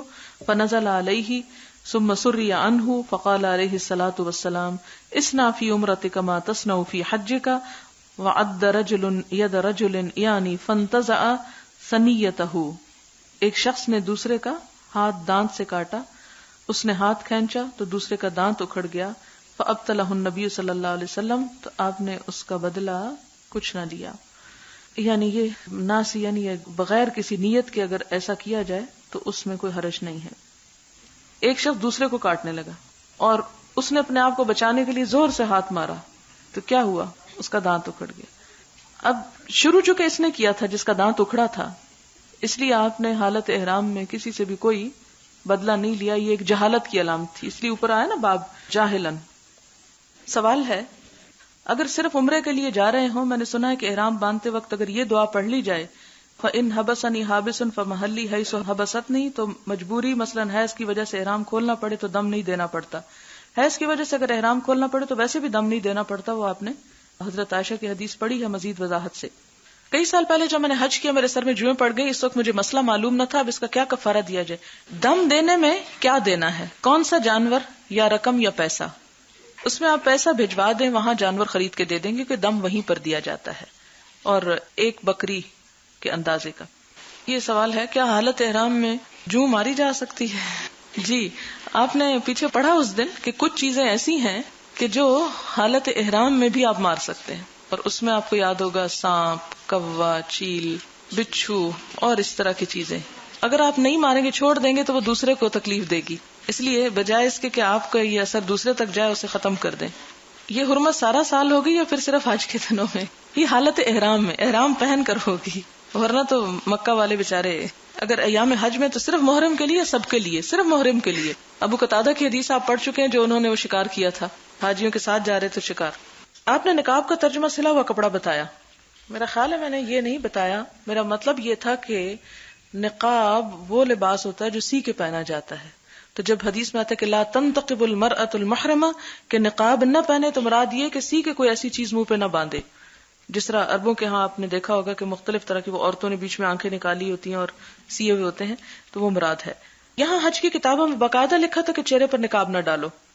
اب سوال یہ پیدا ہوتا ہے کہ اگر ہم لوگوں کو نقاب نہ ڈالیں کا مطلب سلا ہوا کپڑا استعمال نہ کرے کہیں تو ہمارے اس ترجمے پر یقین کر لیں گے، جبکہ حج میں دوسرے ممالک سے جتنی بھی خواتین آتی ہیں، انڈونیشیا، ملیشیا، اوپر سر ڈھانکنے والا کپڑا سلا ہوتا ہے اور چہرہ کھلا ہوتا ہے. اس کو ذرا اس طرح بتائیں کہ ہم دوسروں کو کنونس کر سکیں. بات یہ کہ آپ دوسروں سے نہ بحث کیا کریں اور نہ کنونس کرنے کی کوشش کیا کریں. اصل چیز جو مفہوم اس کو سامنے رکھ کر میری سمجھ میں آیا وہ میں نے آپ کو بتا دیا. اگر آپ کی سمجھ میں آتا ہے آپ کر لیں، کوئی آپ سے پوچھے تو بتائیں. بلا وجہ میں آپ دوسروں کے معاملات میں دخل اندازی نہ کریں اور خام خواہ کے فتنے کھڑے نہ کریں. آپ یہ ہے کہ اس حدیث کو لا تنتقب، نہ نقاب لے، اس سے یہ مطلب ہی نہیں نکلتا کہ چہرہ ننگا کرے، یعنی یہ تو نہیں لفظ اس میں آ رہے. تو دونوں طرح پھر لوگوں نے اس کو انٹرپریٹ کیا. کچھ نے کہا کہ چہرہ ننگا کرے، کچھ نے کہا کہ وہ سلا ہوا کپڑا نہ پہنے، کیونکہ کپڑا پہننے سے منع نہیں کیا گیا، لیکن نقاب جو سلا ہوا ہوتا ہے اوپر کا کپڑا اس سے منع کیا گیا. دونوں طرح انٹرپریٹ کیا گیا. جو آپ کرنا چاہیں آپ کر لیں. جو اقرب الی سنہ ہو سکتا تھا، جس کو میں سمجھ کے سنت کرتی ہوں، وہ آپ کو میں نے کر کے بھی دکھا دیا تھا. اگر آپ کا دل چاہے تو ویسا کر لیں. اگر کسی اور چیز پہ آپ کا اطمینان ہے تو یہ ایسی چیزوں میں سے نہیں ہے کہ جس پر ہم جھگڑے شروع کر دیں. یہاں کہتی ہیں کہ ہم نے عورتوں کے احرام کے بارے میں پڑھا، لیکن سعودی عورتیں جو ہیں وہ حج کے دنوں میں پورے نقاب میں پھرتی نظر آتی ہیں. ہو سکتا ہے وہ حج ہی نہ کر رہی ہوں، کیونکہ وہاں رہنے والے ضروری نہیں کہ حرم میں حجی کی نیت سے آئیں، لیکن یہ کہ سعودی عورتیں ہمارے لیے حجت نہیں. ہم نے کتاب حج عمرہ کے مسائل میں پڑھا کہ احرام پہننے سے پہلے جسم پر خوشبو لگا سکتے ہیں، لیکن ہم نے پڑھا بخاری میں کہ احرام میں خوشبو منع ہے. پہننے سے پہلے تو لگا سکتے، پہن کر نہیں لگا سکتے. وآخر دعوانا الحمدللہ رب العالمین. سبحانک اللہم وبحمدک نشہد ان لا الہ الا انت نستغفرک ونتوب الیک. والسلام علیکم ورحمۃ اللہ. نحمده ونصلی علی رسولہ الکریم. اما بعد فاعوذ باللہ من الشیطان الرجیم. بسم اللہ الرحمن الرحیم. رب اشرح لی صدری ویسر لی امری واحلل عقدۃ من لسانی یفقہوا قولی. باب المحرم یموت بعرفہ. اگر کوئی حالت احرام میں عرفات میں فوت ہو جائے، ولم یامر النبی صلی اللہ علیہ وسلم، اور نہیں حکم دیا نبی صلی اللہ علیہ وسلم نے، ان یؤدى عنہ بقیۃ الحج، کہ اس کے باقی مناسک حج ادا کیے جائیں اس کی طرف سے. یعنی کوئی شخص حج کے لیے گیا اور آدھا حج کیا تھا کہ فوت ہو گیا، اب باقی چیزوں کا کیا ہوگا؟ نہ تو ابھی کنکریاں ماری تھی، نہ طواف کیا تھا، نہ مینا میں ٹھہرا تھا. تو آپ نے یہ نہیں کہا کہ کوئی اور اس کے خاندان والوں میں سے اس کی طرف سے یہ سب کچھ کر دے، کیونکہ اس نے ارادہ کر لیا اور کچھ کام بھی کر لیا. تو جو ارادہ کرے اس کی طرف سے وہ کام ایک طرح سے لکھ دیا جاتا ہے. حدثنا سلیمان بن حرب حدثنا حماد بن زید عن عمرو بن دینار عن سعید بن جبیر عن ابن عباس رضی اللہ عنہما قال بین رجل واقف مع النبی صلی اللہ علیہ وسلم بعرفہ اذ وقع عن راحلته فوقصته او قال فاقصعته فقال النبی صلی اللہ علیہ وسلم اغسلوه بماء وسدر. یہ کتاب الجنائز میں حدیث گزر چکی ہے. وکفنوه في ثوبین او قال ثوبیہ ولا تحنطوه ولا تخمروا رأسه فإن الله يبعثه يوم القيامة يلبي. حدثنا سلیمان بن حرب حدثنا حماد عن ایوب عن سعید بن جبیر عن ابن عباس رضی اللہ عنہما قال بین رجل واقف مع النبی صلی اللہ علیہ وسلم بعرفۃ. اس اسنا میں کہ ایک شخص عرفات میں ٹھہرا ہوا تھا، اس وقع عن راحلته کہ وہ اپنی اونٹنی سے گر پڑا، فوقصته وقال فاوقصته فقال النبی صلی اللہ علیہ وسلم اغسلوه بماء وسدر، کہ اس کو پانی اور بیری کے پتوں سے غسل دو. وکفنوه فی ثوبین، دو کپڑوں میں کفن دو. ولا تمسوه طیبا، اس کو خوشبو نہ لگاؤ. ولا تخمروا رأسه، اور اس کا سر نہ ڈھانپو. ولا تحنطوه، اور حنوط نہ لگاؤ. فإن الله يبعث يوم القيامة ملبيا، اللہ اس کو قیامت کے دن لبیک کہتے ہوئے اٹھائے گا. باب سنت المحرم اذا مات، محرم جب مر جائے، یعنی احرام والا جب مر جائے تو اس کی سنت یہ طریقہ کیا ہے، یعنی اس کے ساتھ کس طرح کا معاملہ کیا جائے گا. حدثنا یعقوب بن ابراہیم حدثنا ہشام اخبرنا ابو بشر عن سعید بن جبیر عن ابن عباس رضی اللہ عنہما ان رجلا کان مع النبی صلی اللہ علیہ وسلم. اب آپ کہیں گے کہ وہی حدیث آ رہی ہے لیکن ایک تو موضوع بدل رہا ہے، دوسرے یہ کہ سند بدل رہی ہے. تو آپ دیکھیں کہ ایک ہی حدیث ہے لیکن اوپر سب راویوں کے نام جو ہیں مختلف ہوں گے، اور جب راویوں کے نام یہ چین بدلتا ہے تو حدیث کا نمبر بدل جاتا ہے. ان رجلا كان مع النبي صلى الله عليه وسلم فوقصته ناقته وهو محرم فمات فقال رسول الله صلى الله عليه وسلم اغسلوه بماء وسدر وكفنوه في ثوبيه ولا تمسوه بطيب ولا تخمروا رأسه فإنه يبعث يوم القيامة ملبيا. باب الحج والنذور عن المیت، میت کی طرف سے حج اور نظر کا ادا کرنا. والرجل يحج عن المرأة، مرد عورت کی طرف سے حج کر سکتا ہے، یعنی حج بدل جیسے ہے. حدثنا موسى بن اسماعیل حدثنا ابو اوانا عن ابی بشر عن سعید بن جبیر عن ابن عباس رضی اللہ عنہما ان امرأة من جہینہ، ایک عورت جہینہ قبیلے کی جاءت الی النبی صلی اللہ علیہ وسلم، آپ کے پاس آئی. فقالت، کہنے لگی، ان امی نظرت، میری ماں نے نظر مانی، ان تحج، کہ حج کرے گی، فلم تحج حتی ماتت، مرنے تک حج نہ کر سکی، افاحج عنہا، کیا میں اس کی طرف سے حج کر دوں؟ قال نعم، فرمایا جی ہاں، حجی عنہا، اس کی طرف سے حج کر لو. ارأیتی لو کان علی امک دین، کیا خیال ہے اگر تمہاری ماں پہ کچھ قرضہ ہوتا، اکنتی قاضیتہ، کیا تو اس کو ادا کرتی؟ اقض اللہ، اللہ کا قرض ادا کرو، واللہ احق بالوفا، اللہ کا قرض ادا کرنا سب سے زیادہ حق ہے، یعنی اللہ تعالیٰ سب سے زیادہ حقدار ہے کہ اس کے ساتھ وفا کی جائے، یعنی اس کے عائد کردہ جو فرائض ہیں وہ پورے کیے جائیں.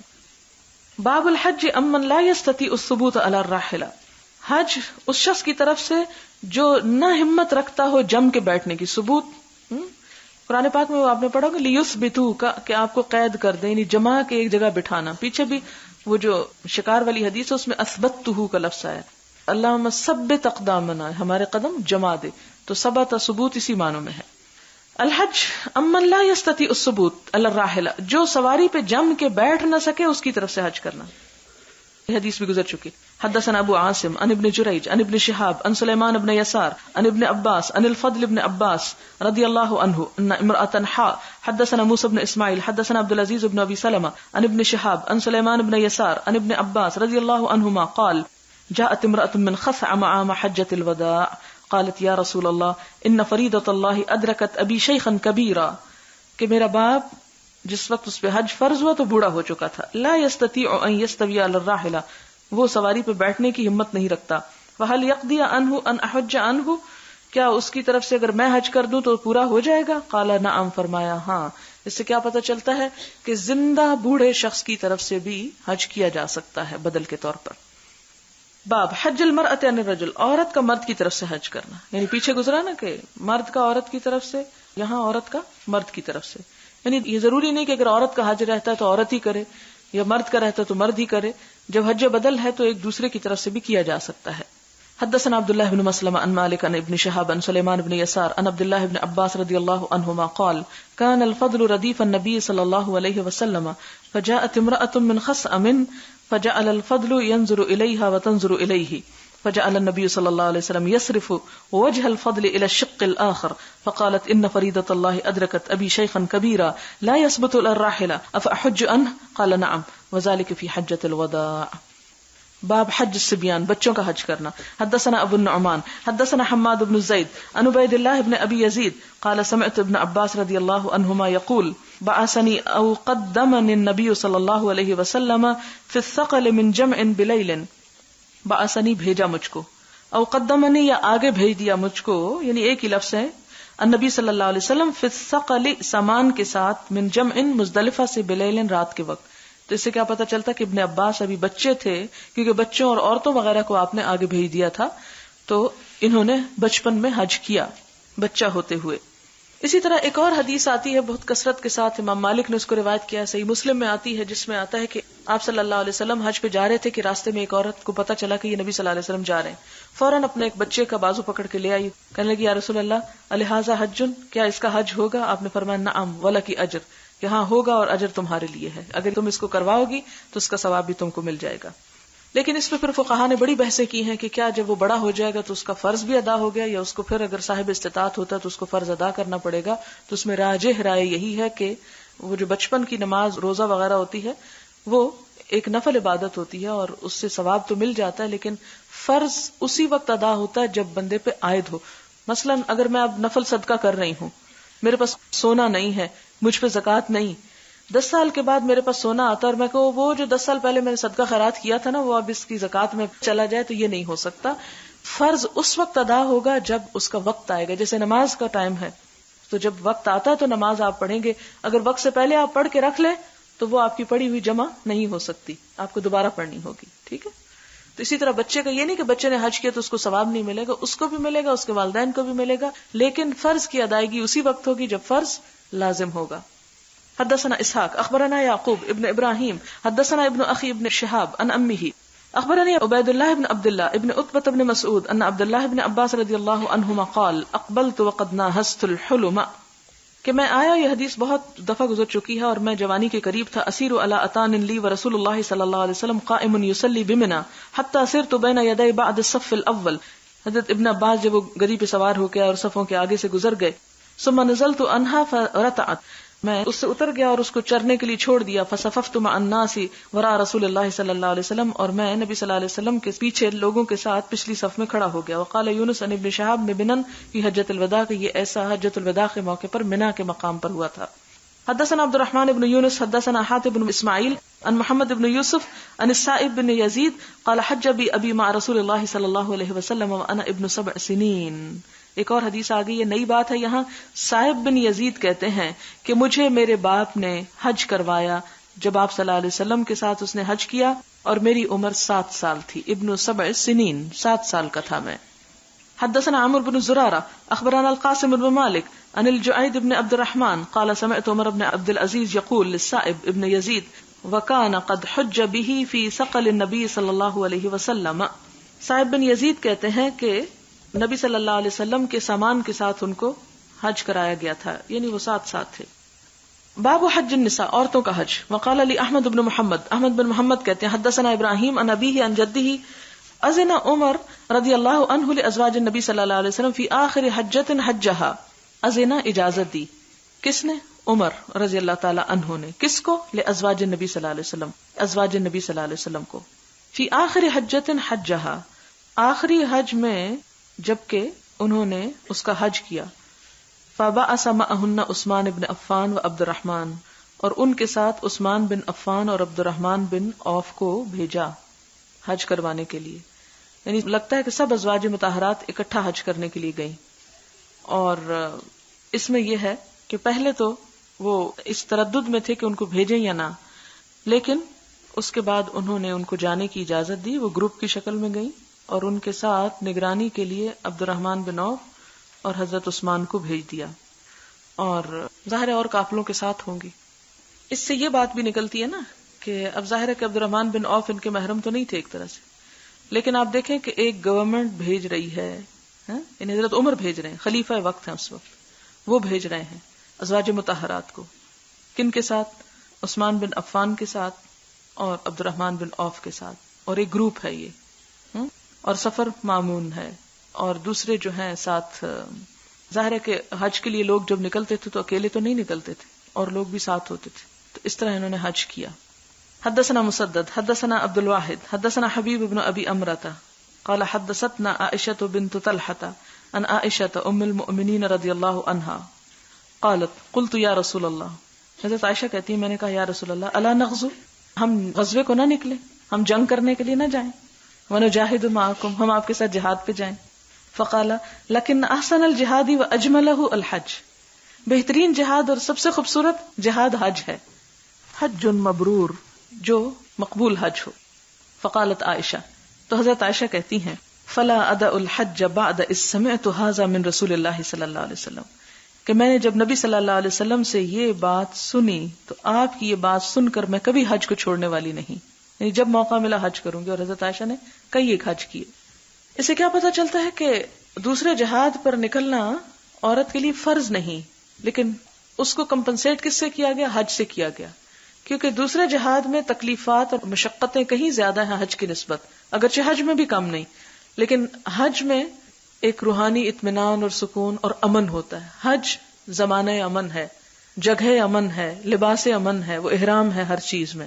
تو مشقت میں تو کچھ کمی نہیں، لیکن اس کے ساتھ جب امن ہے تو زیادہ اچھی بات ہے، زیادہ انسان فائدہ اٹھاتا ہے. جبکہ جنگ میں بھی مشقت ہے لیکن وہاں پر امن کی بجائے خوف ہے. تو اس لیے یہ پتہ چلتا ہے کہ عورتوں کے لیے بہترین جہاد حج ہے. لیکن اس کا یہ مطلب نہیں کہ کوئی عورت جنگ میں جا نہیں سکتی یا کام کر نہیں سکتی. وہ پیچھے آپ بارہا وہ حضرت ام عطیہ والی احادیث پڑھ چکی ہیں کہ جنہوں نے 6 غزووں میں شرکت کی، اور ہر جنگ میں کوئی نہ کوئی عورتوں کا رول ضرور رہا ہے. لیکن صرف وہ جو جانے کے قابل تھیں، جن کے اندر کوئی صلاحیت تھی اور جنہوں نے جا کے کوئی خدمت کی. یہ نہیں کہ سارا ہجوم چل کھڑا ہو اور انہی کو سنبھالنے میں مشکل پڑے. کیونکہ ہر عورت نہ خون بہتا دیکھ سکتی ہے اور نہ مردوں کو ہاتھ لگا سکتی ہے اور نہ ہی مرہم پٹی کر سکتی ہے. تو صرف وہی نکلی کہ جو کچھ کام کر سکتی تھی، یا کھانا وغیرہ پکاتی یا اور اسی طرح زخمیوں کی دیکھ بھال کرتی. تو اس طرح کے کام. حدثنا ابو النعمان حدثنا حماد بن زید عن عمرو عن ابي معبد مولى ابن عباس عن ابن عباس رضی اللہ عنہما قال قال النبي صلی اللہ علیہ وسلم لا تسافر المرأة الا مع ذي محرم، یعنی عورت اپنے محرم کے ساتھ ہی سفر کو نکلے.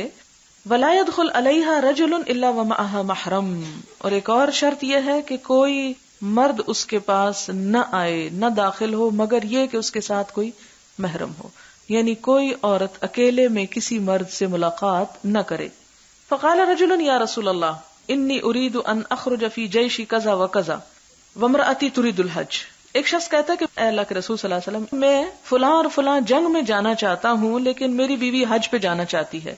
فقال اخرج معها، آپ نے فرمایا اپنی بیوی کے ساتھ جاؤ.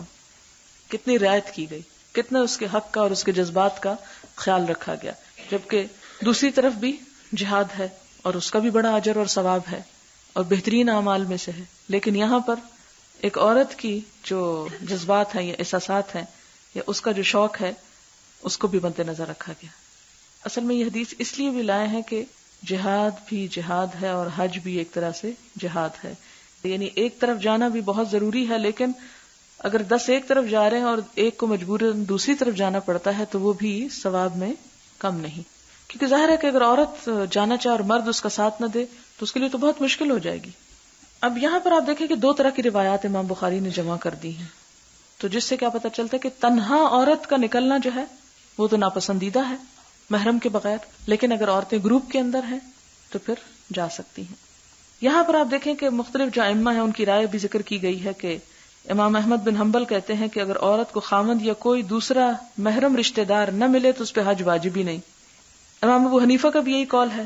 امام شافعی اور امام مالک کے نزدیک نیک رفیقوں کے ساتھ حج کے لیے جانا جائز ہے. یعنی اچھی کمپنی اور اچھے لوگ مل جائیں. یہاں پر اب پھر یہ دیکھنا چاہے گا نا کہ گورنمنٹ کی پالیسی کیا ہے. تو سعودی گورنمنٹ اگر اجازت دیتی ہے پھر تو ٹھیک ہے، ورنہ اگر وہ ایفیڈیوٹ میں قسم یا حلفیہ بیان آپ سے دلواتے کہ فلاں میرا محرم ہے، تو ایسا جھوٹ بول کے ایسی قسم خدا کے نام پہ کھا کے جانا جو ہے حج اور عمرے کو، تو وہی والی بات ہے جسے وہ کہتے ہیں 900 چوہے کھا کر. تو 900 چوہے کھانا بھی اتنا غلط بات نہیں جتنا اللہ کو گواہ بنا کر کوئی جھوٹ بولنا ہے. لیکن میرے علم میں یہ بات آئی ہے کہ ملیشیا اور انڈونیشیا سے جو وہاں کے تعلیمی ادارے ہیں، خصوصی دینی تعلیمی ادارے، وہاں کی طالبات اپنے اساتذہ کے ساتھ عمرہ وغیرہ کے ٹورز ارینج کرتی ہیں. اسی طرح یورپ سے مجھے کچھ ٹورز کی اطلاع ملی، بلکہ میں خود ان لوگوں سے ملی. تو ہو سکتا ہے کہ وہ ان کے ڈسپلن کی وجہ سے، ان کے نظام کی وجہ سے گورنمنٹ جو ہے ان کو الاؤ کرتی ہو. اگر آپ ایسا ڈسپلن پیش کریں اور کوئی ایسا راستہ نکلے یا کوئی ایسی معلومات فراہم کریں تو ہم بھی کوشش کریں گے کہ الہدا سے ایک ایسا ٹرپ ارینج کریں. کیونکہ بہرحال گنجائش تو یہاں حضرت عمر کے طرز عمل سے اس کی گنجائش نکلتی ہے. وہ یہ ہوتا ہے نا کہ جب ایک باقاعدہ حفاظت کا سامان اتارنے رکھنے کا چیزوں کے بندوبست ہو تو پھر تو ٹھیک ہے، ورنہ تو بہت مشکل ہو جاتا ہے. اور عورتیں خصوصاً گھر سے بھی کپڑے بہت لے جاتی ہیں اور وہاں جا کے بھی خریداری خوب کرتی ہیں، پھر اپنے اوپر ایک ناروا بوجھ ڈالتی ہیں. پھر ایک محرم اگر سب کے باکسز اٹھا کے رکھے تو بڑا مشکل ہو جاتا ہے. اب یہ آپ کو سوچ آ رہی ہوگی نا کہ ازواج مطہرات کے ساتھ محرم کیوں نہیں گیا تھا. اس میں آپ دیکھیں کہ ان کے اپنے بچے تو یعنی سب کے تھے نہیں، خصوصاً حضرت عائشہ. اور بعض اوقات یہ کہ بھائی بھی اتنا بادر نہیں کرتے کہ وہ ضرور ساتھ چلیں، وہ اپنے کسی کام سے ہو سکتے ہیں. اگر کسی عورت کا باپ بھی نہیں ہے، بھائی بھی نہیں ہے، بیٹا بھی نہیں ہے، تو وہ کیا کرے؟ کیا وہ حج ہی نہ کرے؟ اتنی بڑی سعادت ہے اور اتنا بڑا انعام ہے ایک طرح سے اللہ تعالیٰ کا. تو اس صورت میں یہ ہے کہ احسن اور افضل تو یہی ہے کہ محرم ہو. لیکن اگر نہیں اور کوئی ایسا انتظام کہ جس میں باقاعدہ ایک نگرانی ہو، کیونکہ حضرت عمر رضی اللہ تعالیٰ عنہ خلیفہ وقت ہے اور ایک نگرانی میں بھیج رہے ہیں ساتھ کچھ لوگوں کو، تو اس صورت میں پھر معاملہ اور ہو جاتا ہے. اگر ایسی پروٹیکشن میسر ہو تو پھر اور بات ہے. حدثنا عبدان اخبرنا يزيد بن زريع حدثنا حبيب بن المعلم عن عطاء عن ابن عباس رضي الله عنهما قال لما رجع النبي صلى الله عليه وسلم من حجته قال لأم سنان الانصارية، جب نبی صلی اللہ علیہ وسلم اپنے حج سے لوٹے تو ام سنان انصاریہ کو کہتے ہیں ما منعك من الحج، تم حج پہ کیوں نہیں گئی، تمہیں حج سے کس چیز نے روکا؟ قالت ابو فلان نے اپنے شوہر کا نام نہیں لیا، اسے کنیت سے پکارا. تانی زوجہا کان لہ نادحانی، اس کی 2 اونٹنیاں تھیں. حج علی احدہما، ایک پہ تو خود حج کرنے چلا گیا، والآخر یسقی ارضا لنا، اور دوسری اونٹنی ہمارے زمین کو سیراب کرتی. قال، کیا کہا اس کو؟ اچھا کوئی بات نہیں. فإن عمرۃ فی رمضان تقضی حجۃ، کہ رمضان میں عمرہ کرنا ہے وہ بھی حج کے برابر ہے. او حجۃ معی، یا ایسے حج کے برابر ہے جو میرے ساتھ کیا گیا ہو، یعنی تم یوں ہی سمجھنا کہ یعنی میرے ساتھ ہی گئی ہو تم بھی. رواہ ابن جریج ان عطاء سمعت ابن عباس ان النبی صلی اللہ علیہ وسلم قال عبید اللہ ان عبد الکریم ان عطاء ان جابر ان النبی صلی اللہ علیہ وسلم. اب ظاہر ہے کہ یہ عورت بھی کوئی آپ کی رشتہ دار نہیں تھی جن کو آپ یہ بات بتا رہے ہیں، اور یہاں یہ بھی پتہ چلتا ہے کہ کتنی دلجوئی کرتے تھے آپ خواتین کی. ہمارے ہاں اگر کوئی عورت کسی مولوی صاحب سے فتویٰ لینے کے لیے جائے کہ میرا کوئی بھی رشتہ دار نہیں یا میں نہیں جا سکی یا شوہر نہیں مانتا، تو وہ سیدھا بلنٹلی کہہ دے گا پھر تم جاؤ ہی نا، یا تمہارے لیے کوئی گنجائش ہی نہیں، یا کوئی اس طرح. ٹھیک ہے گنجائش نہیں، لیکن اس کو اچھے الفاظ میں تسلی یا خوشخبری یا بشارت تو دی جا سکتی ہے. اچھا صبر کرو، اور اس کے بعد یہ کہ اللہ تعالیٰ کوئی راستہ نکالے گا. اچھا حج اس دفعہ نہیں ہو سکتا تو رمضان میں چلے جانا، یا کوئی اور اسی طرح کے. تو اس میں آپ دیکھیں کہ فتویٰ دینے کا بھی ایک سلیقہ اور طریقہ ہونا چاہیے، اور اس میں دلجوئی کا پہلو ہونا چاہیے، خواہ بات کسی کے خلاف ہی کیوں نہ جا رہی ہو. حدثنا سلیمان بن حرب حدثنا شعبہ عن عبد الملك بن عمير عن قزعة مولى زياد قال سمعت ابا سعيد وقد غزا مع النبي صلى الله عليه وسلم 12 غزوة. ابو سعید خدری جو تھے انہوں نے نبی صلی اللہ علیہ وسلم کے ساتھ 12 جہاد کیے. قال 4 سمعتهن من رسول الله صلی اللہ علیہ وسلم، 4 باتیں جو میں نے نبی صلی اللہ علیہ وسلم سے سنی. او قال یحدثهن عن النبی صلی اللہ علیہ وسلم، یا وہ باتیں جو نبی صلی اللہ علیہ وسلم نے ان کو بیان کیا. فاعجبننی، تو مجھے بہت اچھی لگی. وانقننی، اور بہت ہی عمدہ. ان لا تسافر امرأۃ، کہ نہ سفر کرے کوئی ایک عورت. امرأۃ یعنی کوئی ایک اکیلی عورت، یعنی اونٹ پہ بیٹھ کے چل نکلے جنگلوں میں سے، یہ مراد ہے. مسیرۃ یومین لیس معها زوجها، 2 دن کی مسافت پر کہ اس کا شوہر اس کے ساتھ نہ ہو. اب یہاں پر آپ دیکھیں کہ شوہر کا بھی لفظ ہے اور ذو محرم یا محرم نہ ہو.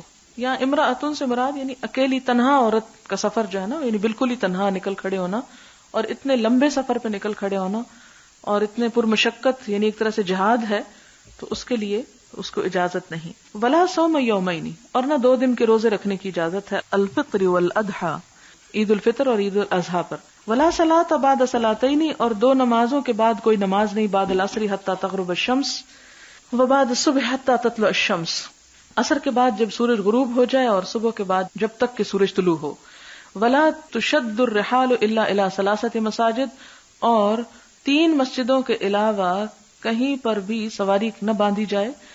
وہ کون سی مسجد ہے؟ مسجد الحرام و مسجدی و مسجد الاقصی. باب من نظر المشی الی الکعبہ، جو پیدل چلنا چاہے کعبہ کی طرف، یعنی پیدل حج کرنا چاہے. حدثنا عبد السلام اخبرنا الفزاری عن حمید الطویل قال حدثني ثابت عن انس رضی اللہ عنہ ان النبی صلی اللہ علیہ وسلم رأى شیخا یحادى بین ابنیہ. آپ صلی اللہ علیہ وسلم نے ایک بوڑھے کو دیکھا کہ جو اپنے 2 بیٹوں پر ٹیک لگا کے چل رہا ہے. قال ما بال هذا، آپ نے پوچھا اس کا کیا معاملہ ہے؟